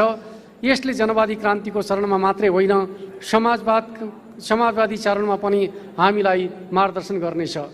यस बीचमा विकसित नयाँ परिस्थितिको सन्दर्भमा हाम्रा आफ्ना अनुभवका आधारमा यस सिद्धान्तलाई समयानुकूल विकास र समृद्ध गर्दै जानुपर्छ। पार्टीको रणनीतिले कार्यक्रमिक लक्ष्य हासिल गर्न नेतृत्वदायी र मुख्य र सहायक शक्तिको निर्क्युल गर्छ। समाजका आधारभूत अन्तर्वृत्तको पहिचान र त्यसको प्रधान अन्तर्वृत्तको निरूपण गर्छ। क्रान्तिको बाटो तय गर्ने लक्ष्य प्राप्तिको समग्र योजना समेट्छ। सामान्यतया रणनीति समाजको प्रधान अन्तर्वृत्तमा आधारभूत परिवर्तन नहुँदासम्म कायम रहन्छ। कार्यनीति भने तात्कालिक परिस्थिति र शक्ति सन्तुलनको अवस्थालाई ध्यानमा राखेर रणनीतिक लक्ष्य प्राप्तिका लागि गरिने सङ्घर्ष र सङ्गठनका स्वरूपहरू, तात्कालिक नारा र कामलाई अभिव्यक्त गर्ने तत्काल गर्नुपर्ने कामको समष्टि हो। कार्यनीति परिवर्तनशील हुन्छ। माथि चर्चा गरिएको छ नेकपा एमालेको रणनीतिक लक्ष्य समाजवाद हो। श्रमजीवी वर्ग क्रान्तिको नेतृत्वदायी वर्ग र समूहक हो। यसले वर्ग प्रतिनिधि संस्थाको हैसियतले कम्युनिस्ट पार्टीको राजनैतिक वैचारिक नेतृत्व अनिवार्य छ। यस प्रक्रियामा राष्ट्रिय पुँजीपति वर्ग, देशभक्त व्यक्ति समूह समेत आम जनतालाई पनि साथै लिनुपर्छ। अवशेषका रूपमा रहेको सामन्त वर्ग, दलाल पुँजीपति वर्ग र यिनका राजनैतिक प्रतिनिधिहरू क्रान्तिका बाधक पक्ष हुन्। नेपाली समाजमा आधारभूत अन्तर्विरोधका विभिन्न पक्ष विद्यमान छन्। नेपाल राष्ट्र र नेपालको स्वाधीनता, स्वाभिमान र सार्वभौमसत्तालाई कमजोर गर्न चाहने बाह्य शक्तिहरू बीच अन्तर्विरोध छ। श्रमजीवी वर्ग र पुँजीपति वर्ग बीच अन्तर्विरोध विद्यमान छ। नेपाली जनता र दलाल नोकरशाही पुँजीपति वर्ग बीच अन्तर्विरोध विद्यमान छ। राष्ट्रिय एकताका पक्षधर नेपाली जनता र विखण्डनकारी अतिवादी तत्त्वहरू बीचको अन्तर्विरोध पनि कायमै छ। 2062-63 को परिवर्तन पश्चात यी अन्तर्विरोधहरूका स्वरूपमा परिवर्तन भए पनि पूर्ण समाधान भइसकेको छैन। तर उक्त आन्दोलन पश्चात सामन्ती र दलाल पुँजीपति वर्गको राजनैतिक प्रतिनिधि, राजतन्त्र र नेपाली जनताको प्रधान अन्तर्विरोधको स्थितिमा भने परिवर्तन भएको छ। राजतन्त्रको अन्त्यसँगै नयाँ लोकतान्त्रिक राजनीतिक प्रणाली स्थापित भएको छ। जनता सार्वभौम बनेका छन्। जनताका प्रतिनिधिबाट निर्मित संविधान सभाबाट मुलुक सञ्चालित हुन थालेको छ। जनताबाट निर्वाचित प्रतिनिधिहरूबाट सरकार सञ्चालन हुने स्थिति निर्माण भएको छ। सरकारले कुनै जनविरोधी या राष्ट्रविरोधी निर्णय या काम गर्यो भने विषयवस्तुका आधारमा त्यसको विरोध हुन्छ, तर आन्दोलन या विद्रोहका माध्यमबाट समाधान गर्नुपर्ने तहको अन्तर्विरोधका रूपमा त्यो सधैँ रहँदैन। जनमत या आवधिक निर्वाचनका माध्यमबाट त्यसको समाधान गर्न सकिन्छ। विभिन्न राजनीतिक दलहरूसँग हाम्रो प्रतिस्पर्धा र प्रतिद्वन्द्विता छ। उदाहरणका लागि नेपाली काङ्ग्रेसको दलाल पुँजीवादी वर्ग चरित्र, नवोद्धारवादी पुँजीवादी बाटो, यथास्थितिवाद र राष्ट्रियताका विषयमा ढुलमुले एवं सम्झौता परस्त क्रियाकलापप्रति हाम्रो विरोध छ। यो पार्टी हाम्रो मुख्य प्रतिस्पर्धी पार्टी हो। माओवादी केन्द्र मूलतः प्रचण्डका अस्थिर, अवसरवादी एवं विभाजनकारी सोच र व्यवहारप्रति हाम्रो विमति छ। मधेस केन्द्रित दलका सङ्कीर्ण यथास्थितिवादी एवं राष्ट्रियताका विषयलाई असर पुर्याउने सोच र गतिविधिप्रति हाम्रो असहमति छ। कतिपय दलहरू राजतन्त्र फर्काउन चाहन्छन्, कति धर्मलाई राजनीतिको हतियार बनाउन चाहन्छन्। यसमा हाम्रो आपत्ति र विरोध छ। तर बहुदलीय प्रतिस्पर्धाका आधारमा नेतृत्व हासिल गर्ने नीति लिएको पार्टीले कुनै दल विशेषलाई प्रमुख दुश्मन घोषणा गर्ने जस्ता कम्युनिस्ट आन्दोलनका अतिवादी गल्तीबाट भने मुक्त रहनुपर्छ। नेपाली जनता न्याय, समानता, विकास र समृद्धि चाहन्छन्। यति ठुलो परिवर्तन पश्चात आफ्ना दशकौँ पुराना आशा र सपनाहरू पुरा हुने उनीहरूको अपेक्षा बिल्कुल जायज र स्वाभाविक छ। तर वर्तमान उत्पादन पद्धति पछौटे छ, जसले उनीहरूको आकाङ्क्षा पूर्तिमा बाधा पारिरहेको छ। वितरण प्रणाली विभेदपूर्ण छ। दलाल नोकरशाही पुँजीवादले पछौटे उत्पादन पद्धति र विभेदपूर्ण वितरण प्रणालीको संरक्षण गरिरहेको छ। यो वर्ग राष्ट्रिय पुँजीको विकास गर्न चाहँदैन, औद्योगिकरणलाई अवरुद्ध गर्छ। मुलुकमा रोजगारी सिर्जना गर्न खोज्दैन। कर छली गर्ने, कालो धनलाई सेतो बनाउने, राज्यको सम्पत्ति विभिन्न बहानामा दोहन गर्ने, वस्तु र सेवामा स्वस्थ प्रतिस्पर्धालाई निषेध गर्दै एकाधिकार कायम गर्ने र राज्यका निकायहरूमा अनुचित प्रभाव पारी त्यसबाट संरक्षित हुने यो वर्ग हाम्रो अग्रगतिको बाधक वर्ग हो। त्यसैले नेपाली समाजको मूल अन्तर्विरोध यसै वर्गको संरक्षण गर्ने शक्ति र प्रवृत्तिसँग विकसित हुनेछ। हामीले कानुनी र प्रशासनिक हस्तक्षेप तथा संरचनागत सुधार एवं रूपान्तरणका माध्यमबाट यस्तो प्रवृत्तिलाई निरुत्साहित र नियन्त्रित गर्नुपर्छ। राष्ट्रिय पुँजीलाई प्रोत्साहित र विकसित गर्नुपर्छ। संवैधानिक, शान्तिपूर्ण एवं लोकतान्त्रिक प्रतिस्पर्धाका माध्यमबाट समाजका सबै क्षेत्रमा श्रेष्ठता हासिल गर्दै राज्य संरचनामा श्रमजीवी वर्गको वर्चस्व विस्तार गर्नु, तीव्र आर्थिक वृद्धि र न्यायोचित वितरण बीच सन्तुलन कायम गर्नु, राज्यका सबै अङ्गको लोकतान्त्रिक रूपान्तरण गर्नु र जनताको बहुदलीय जनवादी कार्यक्रम लागू गर्दै समाजवादको आधार तयार गर्ने काम गरेर यस अन्तर्विरोधको सही समाधान गर्न सकिन्छ।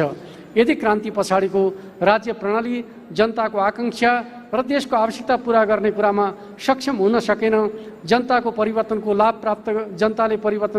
लाभ प्राप्त गर्न सकेनन् र लोकतान्त्रिक गणतन्त्रप्रतिको जनताको शैक्षिक समर्थनको दायरा विस्तार हुँदै जान सकेन भने उत्पन्न हुने असन्तुष्टि र वितृष्णाको लाभ जुनसुकै पश्चिमगामी शक्तिले लिन सक्छन्। समृद्ध नेपाल, सुखी नेपालीको राष्ट्रिय आकाङ्क्षा प्राप्तिका लागि सबै निर्वाचित संयन्त्र, जनप्रतिनिधि निकायहरूलाई परिचालित गर्नु, वर्गीय सङ्गठनलाई आफ्नो वर्ग र समुदायको नेताका रूपमा स्थापित गर्नु, संसदमा रहेका दलहरूलाई संविधान, लोकतन्त्र, राष्ट्रियताको सुदृढीकरण र आर्थिक विकास र समृद्धिका लागि योगदान गर्न प्रयास गर्नु, पश्चगमन, यथास्थितिवाद, धार्मिक, जातीय तथा क्षेत्रीय अतिवादलाई परास्त गर्दै सामाजिक सद्भाव र राष्ट्रिय एकता सुदृढ गर्नु, शान्ति र स्थायित्वलाई दिगो बनाउनु, बाह्य हस्तक्षेपका विरुद्ध राष्ट्रिय स्वाधीनता, राष्ट्रिय हित र स्वाभिमानलाई सुदृढ पार्नु, भ्रष्टाचार, अनियमितता, रूढिवादका विरुद्ध तथा सुशासन, सामाजिक न्याय,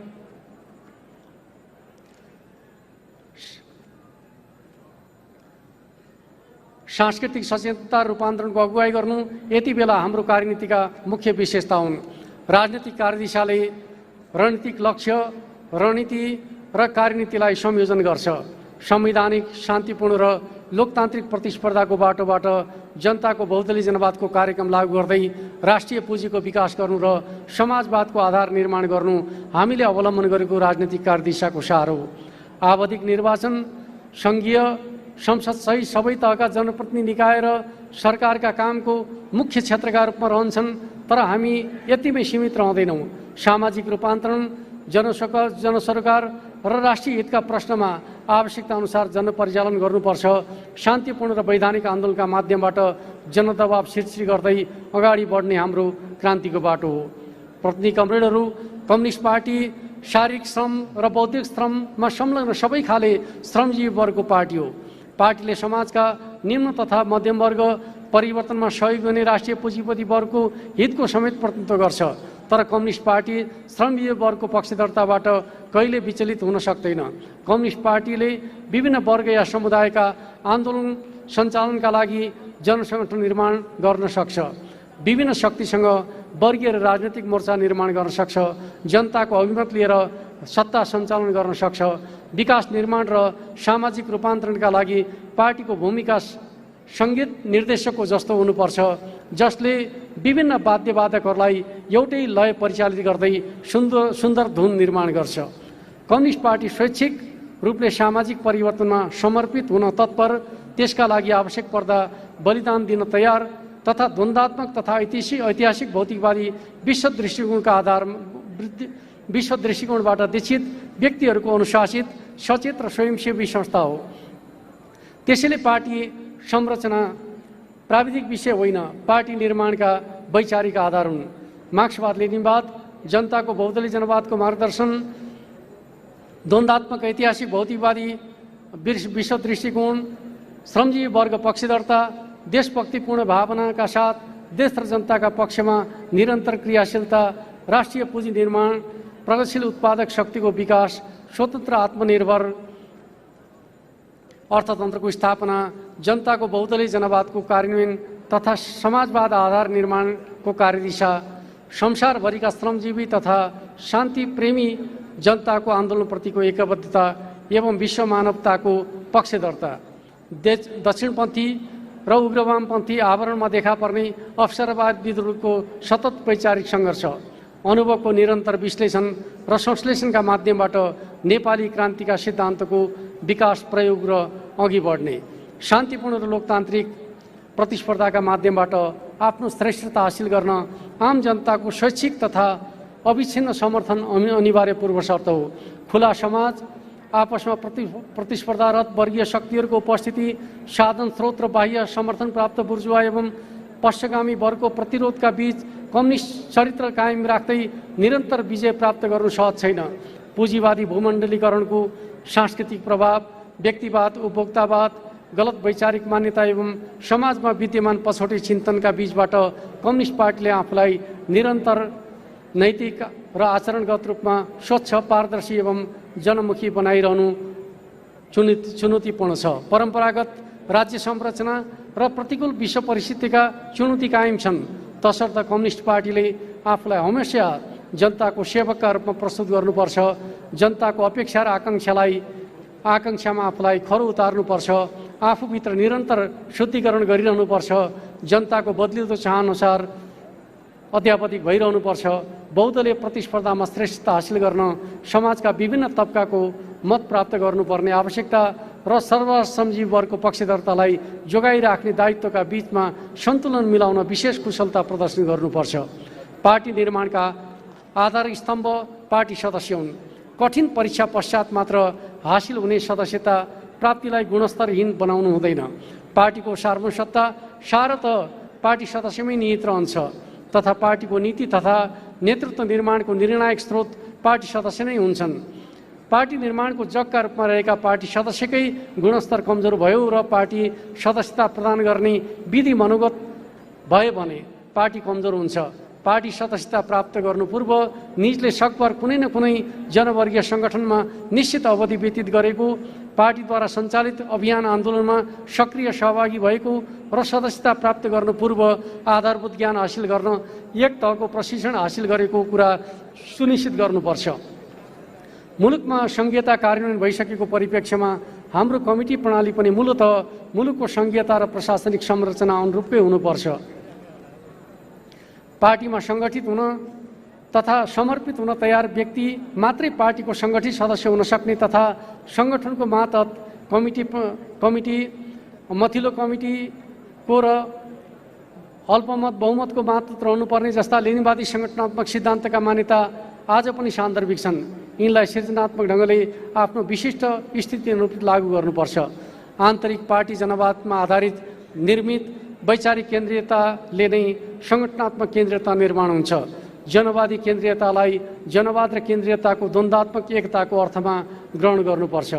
फौजी ढाँचाको सङ्गठन र अत्यधिक केन्द्रीकरण र भूमिगत कार्यशैली जस्ता कतिपय अन्तर्राष्ट्रिय र आफ्नै अनुभव आज सान्दर्भिक छैनन्। खुकुलो जनपार्टी मास पार्टीको अवधारणा बुर्जुवाहरूको पार्टी निर्माणको आधार हो।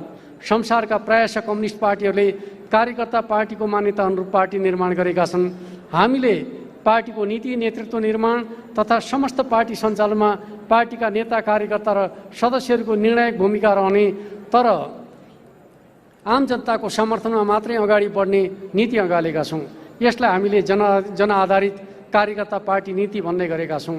यसका मुख्य विशेषता हुन् कम्युनिस्ट पार्टी स्वयं र यसका नेता कार्यकर्ताहरू आवधिक निर्वाचनमा जनताबाट अनुमोदित हुनुपर्छ। कम्युनिस्ट पार्टीले निर्वाचनमा विजय हासिल गरेर सरकार सञ्चालन र समग्र राज्यको नेतृत्व गर्छ, तर यो आफैमा राजकीय पार्टी होइन। यो हमेसा राजनीतिक पार्टीका रूपमा रहनुपर्छ। समाज र लोकतान्त्रिक प्रणालीमा प्रतिस्पर्धा आजको राजनीतिक यथार्थ हो। यस प्रतिस्पर्धालाई स्वीकार गर्ने मात्रै होइन, कम्युनिस्ट पार्टीलाई त्यस प्रतिस्पर्धामा श्रेष्ठता हासिल गर्न सक्ने गरी सुदृढ र लोकप्रिय बनाइराख्नुपर्छ। राज्य सञ्चालनको नेतृत्व र मुलुकलाई समृद्ध बनाउने अभियानको अगुवाई गरिरहेको पार्टी पङ्क्तिमा सामान्य राजनीतिक चेतना भएर मात्रै पुग्दैन। खास विषयमा विशेषज्ञता आर्जन गरेका विज्ञ समेत सङ्गठित भएको पार्टी बन्नुपर्छ। समाजमा जस्तै राजनीतिक क्षेत्रमा पनि विविधता एउटा यथार्थ हो। त्यसैले हामीले राजनीतिमा पनि विविधतालाई स्वीकार गर्नुपर्छ। भाइचारा र मित्र पार्टीहरू बीच उत्पन्न हुन सक्ने नीतिगत भिन्नतालाई सहज रूपमा लिनुपर्छ। एकरूपतामा एकता होइन, विविधतामा एकता खोज्नुपर्छ। समाजमा लोकतन्त्रका लागि लड्ने, त्यसको अगुवाई गर्ने कम्युनिस्ट पार्टीले आफ्नो आन्तरिक जीवनमा पनि उन्नत स्तरको लोकतन्त्र अवलम्बन गर्नुपर्छ। त्यसैले हाम्रो पार्टीलाई आन्तरिक लोकतन्त्र उन्नत भएको पार्टीका रूपमा स्थापित गर्नुपर्छ। नीति विधि र नेतृत्व निर्माणमा पार्टी सदस्यको निर्णायक भूमिका र सार्वभौम सत्तालाई प्रत्याभूत गर्नुपर्छ। पार्टी नीति र नेतृत्वको परीक्षण एवं आवधिक अनुमोदनको व्यवस्था गर्नुपर्छ। महाधिवेशन पार्टीमा असहमति भएमा तिनको समाधान गर्ने र नेतृत्व निर्माण गर्ने थलो बन्नुपर्छ। नीति र नेतृत्वका बारेमा नयाँ र अन्तहित विवाद सुरु गर्ने थलो होइन। 7औं र 8औं महाधिवेशनमा हामीले अस्वस्थताका विभिन्न रूपहरू देख्यौँ। आफू अनुकूल हुने गरी प्रतिनिधि थप गर्ने मात्रै होइन, मतगणना क्रममा मतपेटिका नै साटिने जस्ता विकृत राजनीतिक अभ्यास पनि भए। हामीले पार्टीको आन्तरिक जीवनमा यस्ता क्रियाकलापहरू कहिले हुन नदिने सुनिश्चितता गर्नुपर्छ। पार्टी र सङ्गठनका संरचना अति नै ठुला र भद्दा तथा बैठक नै हुन नसक्ने र कामकाजी नहुने स्थितिको अन्त्य गर्नुपर्छ। कार्यकर्ताले पार्टी विधान एवं मुलुकको संविधान र प्रचलित कानुनको पनि पालना गर्नुपर्छ। अब हामीले आन्दोलनमा प्रशिक्षित हाम्रो पार्टी पङ्क्तिलाई उत्पादन, निर्माण र विकास अनुकूल हुने गरी रूपान्तरित गर्नुपर्छ। कार्यकर्तालाई नयाँ कार्यभारका बारेमा प्रशिक्षित गर्नुपर्छ। विभिन्न समुदायमा पार्टीलाई स्थापित गर्न, पार्टी कार्यकर्ता तयार गर्ने, नर्सरीका रूपमा विकास गर्न र विभिन्न समुदायका मागलाई पार्टीको आम आन्दोलनसँग आबद्ध गर्न जनवर्गीय सङ्गठनको भूमिका विशेष हुन्छ। परिवर्तित सन्दर्भमा पार्टीले वैधानिक रूपमै आन्दोलनको अगुवाई गरिरहेको र सत्ताको नेतृत्व समेत गरिरहेको पृष्ठभूमिमा अब जनवर्गीय सङ्गठनको भूमिकालाई पुनर्परिभाषित गर्नु जरुरी छ। लोकतन्त्रका लागि गरिने आन्दोलन र लोकतन्त्रमा गरिने आन्दोलनका बीचको सीमा के हो स्पष्ट पार्नुपर्छ। सत्तामा रहेको बेला भ्रष्टाचार, विचलन, नोकरशाही शैली, व्यक्तिवाद, पदीय अहङ्कार, नैतिक र चारित्रिक स्खलन र जनताबाट अलगावको खतरा अन्य बेलाभन्दा प्रबल हुन्छ। यस्ता प्रवृत्तिले प्रश्रय नपाउन् भन्नेतर्फ सचेत हुँदै त्यस्तो प्रवृत्ति र काम देखिएमा तत्काल सच्याउनुपर्छ। पार्टी नेता कार्यकर्ताहरूको जीवनशैलीको निरन्तर अनुगमन गर्ने, सार्वजनिक रूपमा उठेका प्रश्नहरूमा सार्वजनिक जवाबदिता कायम गर्ने, पार्टी नेता कार्यकर्तालाई पार्टी विधान र राज्यको कानुन दुवैतिर उत्तरदायी बनाउनु पर्छ। वैचारिक सांस्कृतिक अभियानलाई पार्टी निर्माणको अभिन्न अङ्ग बनाउनु पर्छ। पार्टीका सिद्धान्त, कार्यक्रम, नीति, दृष्टिकोण र गतिविधिहरूका बारेमा जनतालाई निरन्तर सूचित गर्नुपर्छ। विरोधीहरूले फैलाउने वा फैलाएका भ्रम र कुप्रचारको निरन्तर खण्डन गर्ने र उनीहरूका देश र जनता विरोधी रवैयाको आलोचना गर्नुपर्छ। व्यक्तिलाई केन्द्रित गरेर गरिने हमलाहरूको सामूहिक प्रतिरक्षा गर्नुपर्छ। गलत गरेको भए कारबाही गर्नुपर्छ। यसका लागि पार्टीको प्रचार संयन्त्रलाई सुदृढ र प्रभावकारी बनाउनुपर्छ। कमरेडहरू, 2074 साल फाल्गुन 3 गते हाम्रो पार्टीको नेतृत्वमा सरकार गठन हुँदाको उत्साहपूर्ण वातावरण र परिस्थिति, नयाँ प्रणाली, संविधान त संस्थागत हुँदै गरेको अवस्था, बहुमतको सरकारले खडा गरेको राजनीतिक स्थिरताको आधार, सुरुवात हुँदै गरेको समृद्धिको यात्रामा आज अवरोध सिर्जना भएको छ। नयाँ युगतर्फको यात्रा गन्तव्यहीन हुन पुगेको छ। सरकार बदल्ने मात्रै होइन, पछिल्ला राजनीतिक घटनाक्रमहरूको अन्तर्निहित उद्देश्य विगत केही वर्षको अथक प्रयासबाट तयार गरिएको र अगाडि बढाइएको राष्ट्रिय हितको रक्षा, स्वाभिमान वृद्धिका उपलब्धिहरूलाई उल्ट्याउने कुरामा केन्द्रित छ। लोकतन्त्रको सुदृढीकरण र यसलाई जनताको जीवनसँग जोड्ने अभियानलाई असफल बनाउने उद्देश्यमा लक्षित छ। सामाजिक न्याय र समाजवादको आधार तयार गर्ने प्रयासलाई विफल बनाउने दिशामा उन्मुख छ। मुलुकलाई पुनः अस्थिरता, अन्यल र द्वन्द्वतिर धकल्दै राष्ट्रिय एकतालाई कमजोर गर्ने बाह्य चलखेल बढाउने प्रवृत्ति छ। सारमा जनतामा जागेको आत्मविश्वास, भरोसा, आशावादितामाथि तुषारपात गर्दै त्यसै अन्यलभित्र निहित स्वार्थ पुरा गर्ने कुरामा केन्द्रित छ। यस पश्चिगामी षड्यन्त्रलाई विफल पार्दै समृद्धिको यात्रालाई निरन्तरता दिने सर्वोपरि महत्त्वको कार्यभार पार्टीका सामु छ। यसका लागि पार्टीलाई राज्य सञ्चालनको केन्द्रभागमा पुनर्स्थापित गर्नु अनिवार्य पूर्व शर्त हो। यिनै दुई मुख्य कार्यभारले हाम्रा अन्य कार्यभारलाई निर्देशित गर्नेछन्। अन्त्यमा आन्दोलनका सामु उपस्थित वर्तमान चुनौतीहरू अस्थायी हुन्। हाम्रो 72 वर्ष लामो यात्रामा मुलुकको लोकतन्त्र र कम्युनिस्ट आन्दोलन दुवैले अनेकौं धक्का खाएका छन्, अस्थायी पराजय भोगेका छन्। तर हामी हरेक चोटि धुलो टकटकाउँदै उठेका छौँ, घाउहरू निको पारेका छौँ र थप ऊर्जा र वेगका साथ लक्ष्यतर्फ अगाडि बढेका छौँ। यही यात्राका क्रममा नेपाली कम्युनिस्ट आन्दोलन आज मुलुककै नेतृत्वदायी शक्तिका रूपमा स्थापित छ। समाजका हरेक आयामलाई बाटो देखाउन सफल भएको छ। इतिहासका अनुभव र शिक्षाको आलोकमा कमी कमजोरीहरू हटाउँदै एवं उपलब्धिहरूको रक्षा गर्दै देशभक्ति र जनसेवाको उच्च भावनाका साथ अगाडि बढौँ। आन्दोलनमा सङ्कट उत्पन्न भएका बेला युवा, विद्यार्थी लगायत नयाँ पुस्ताले प्रदर्शन गरेको साहस र उत्साह आन्दोलनका लागि ठुलो ऊर्जा हो। वर्तमान र भावी पुस्ताका लागि समृद्ध, सबल र विकसित राष्ट्र एवं न्यायपूर्ण र समुन्नत समाज हस्तान्तरण गर्ने यस अभियानमा केन्द्रित भएर लागौँ। सफलता अवश्य छ। धन्यवाद।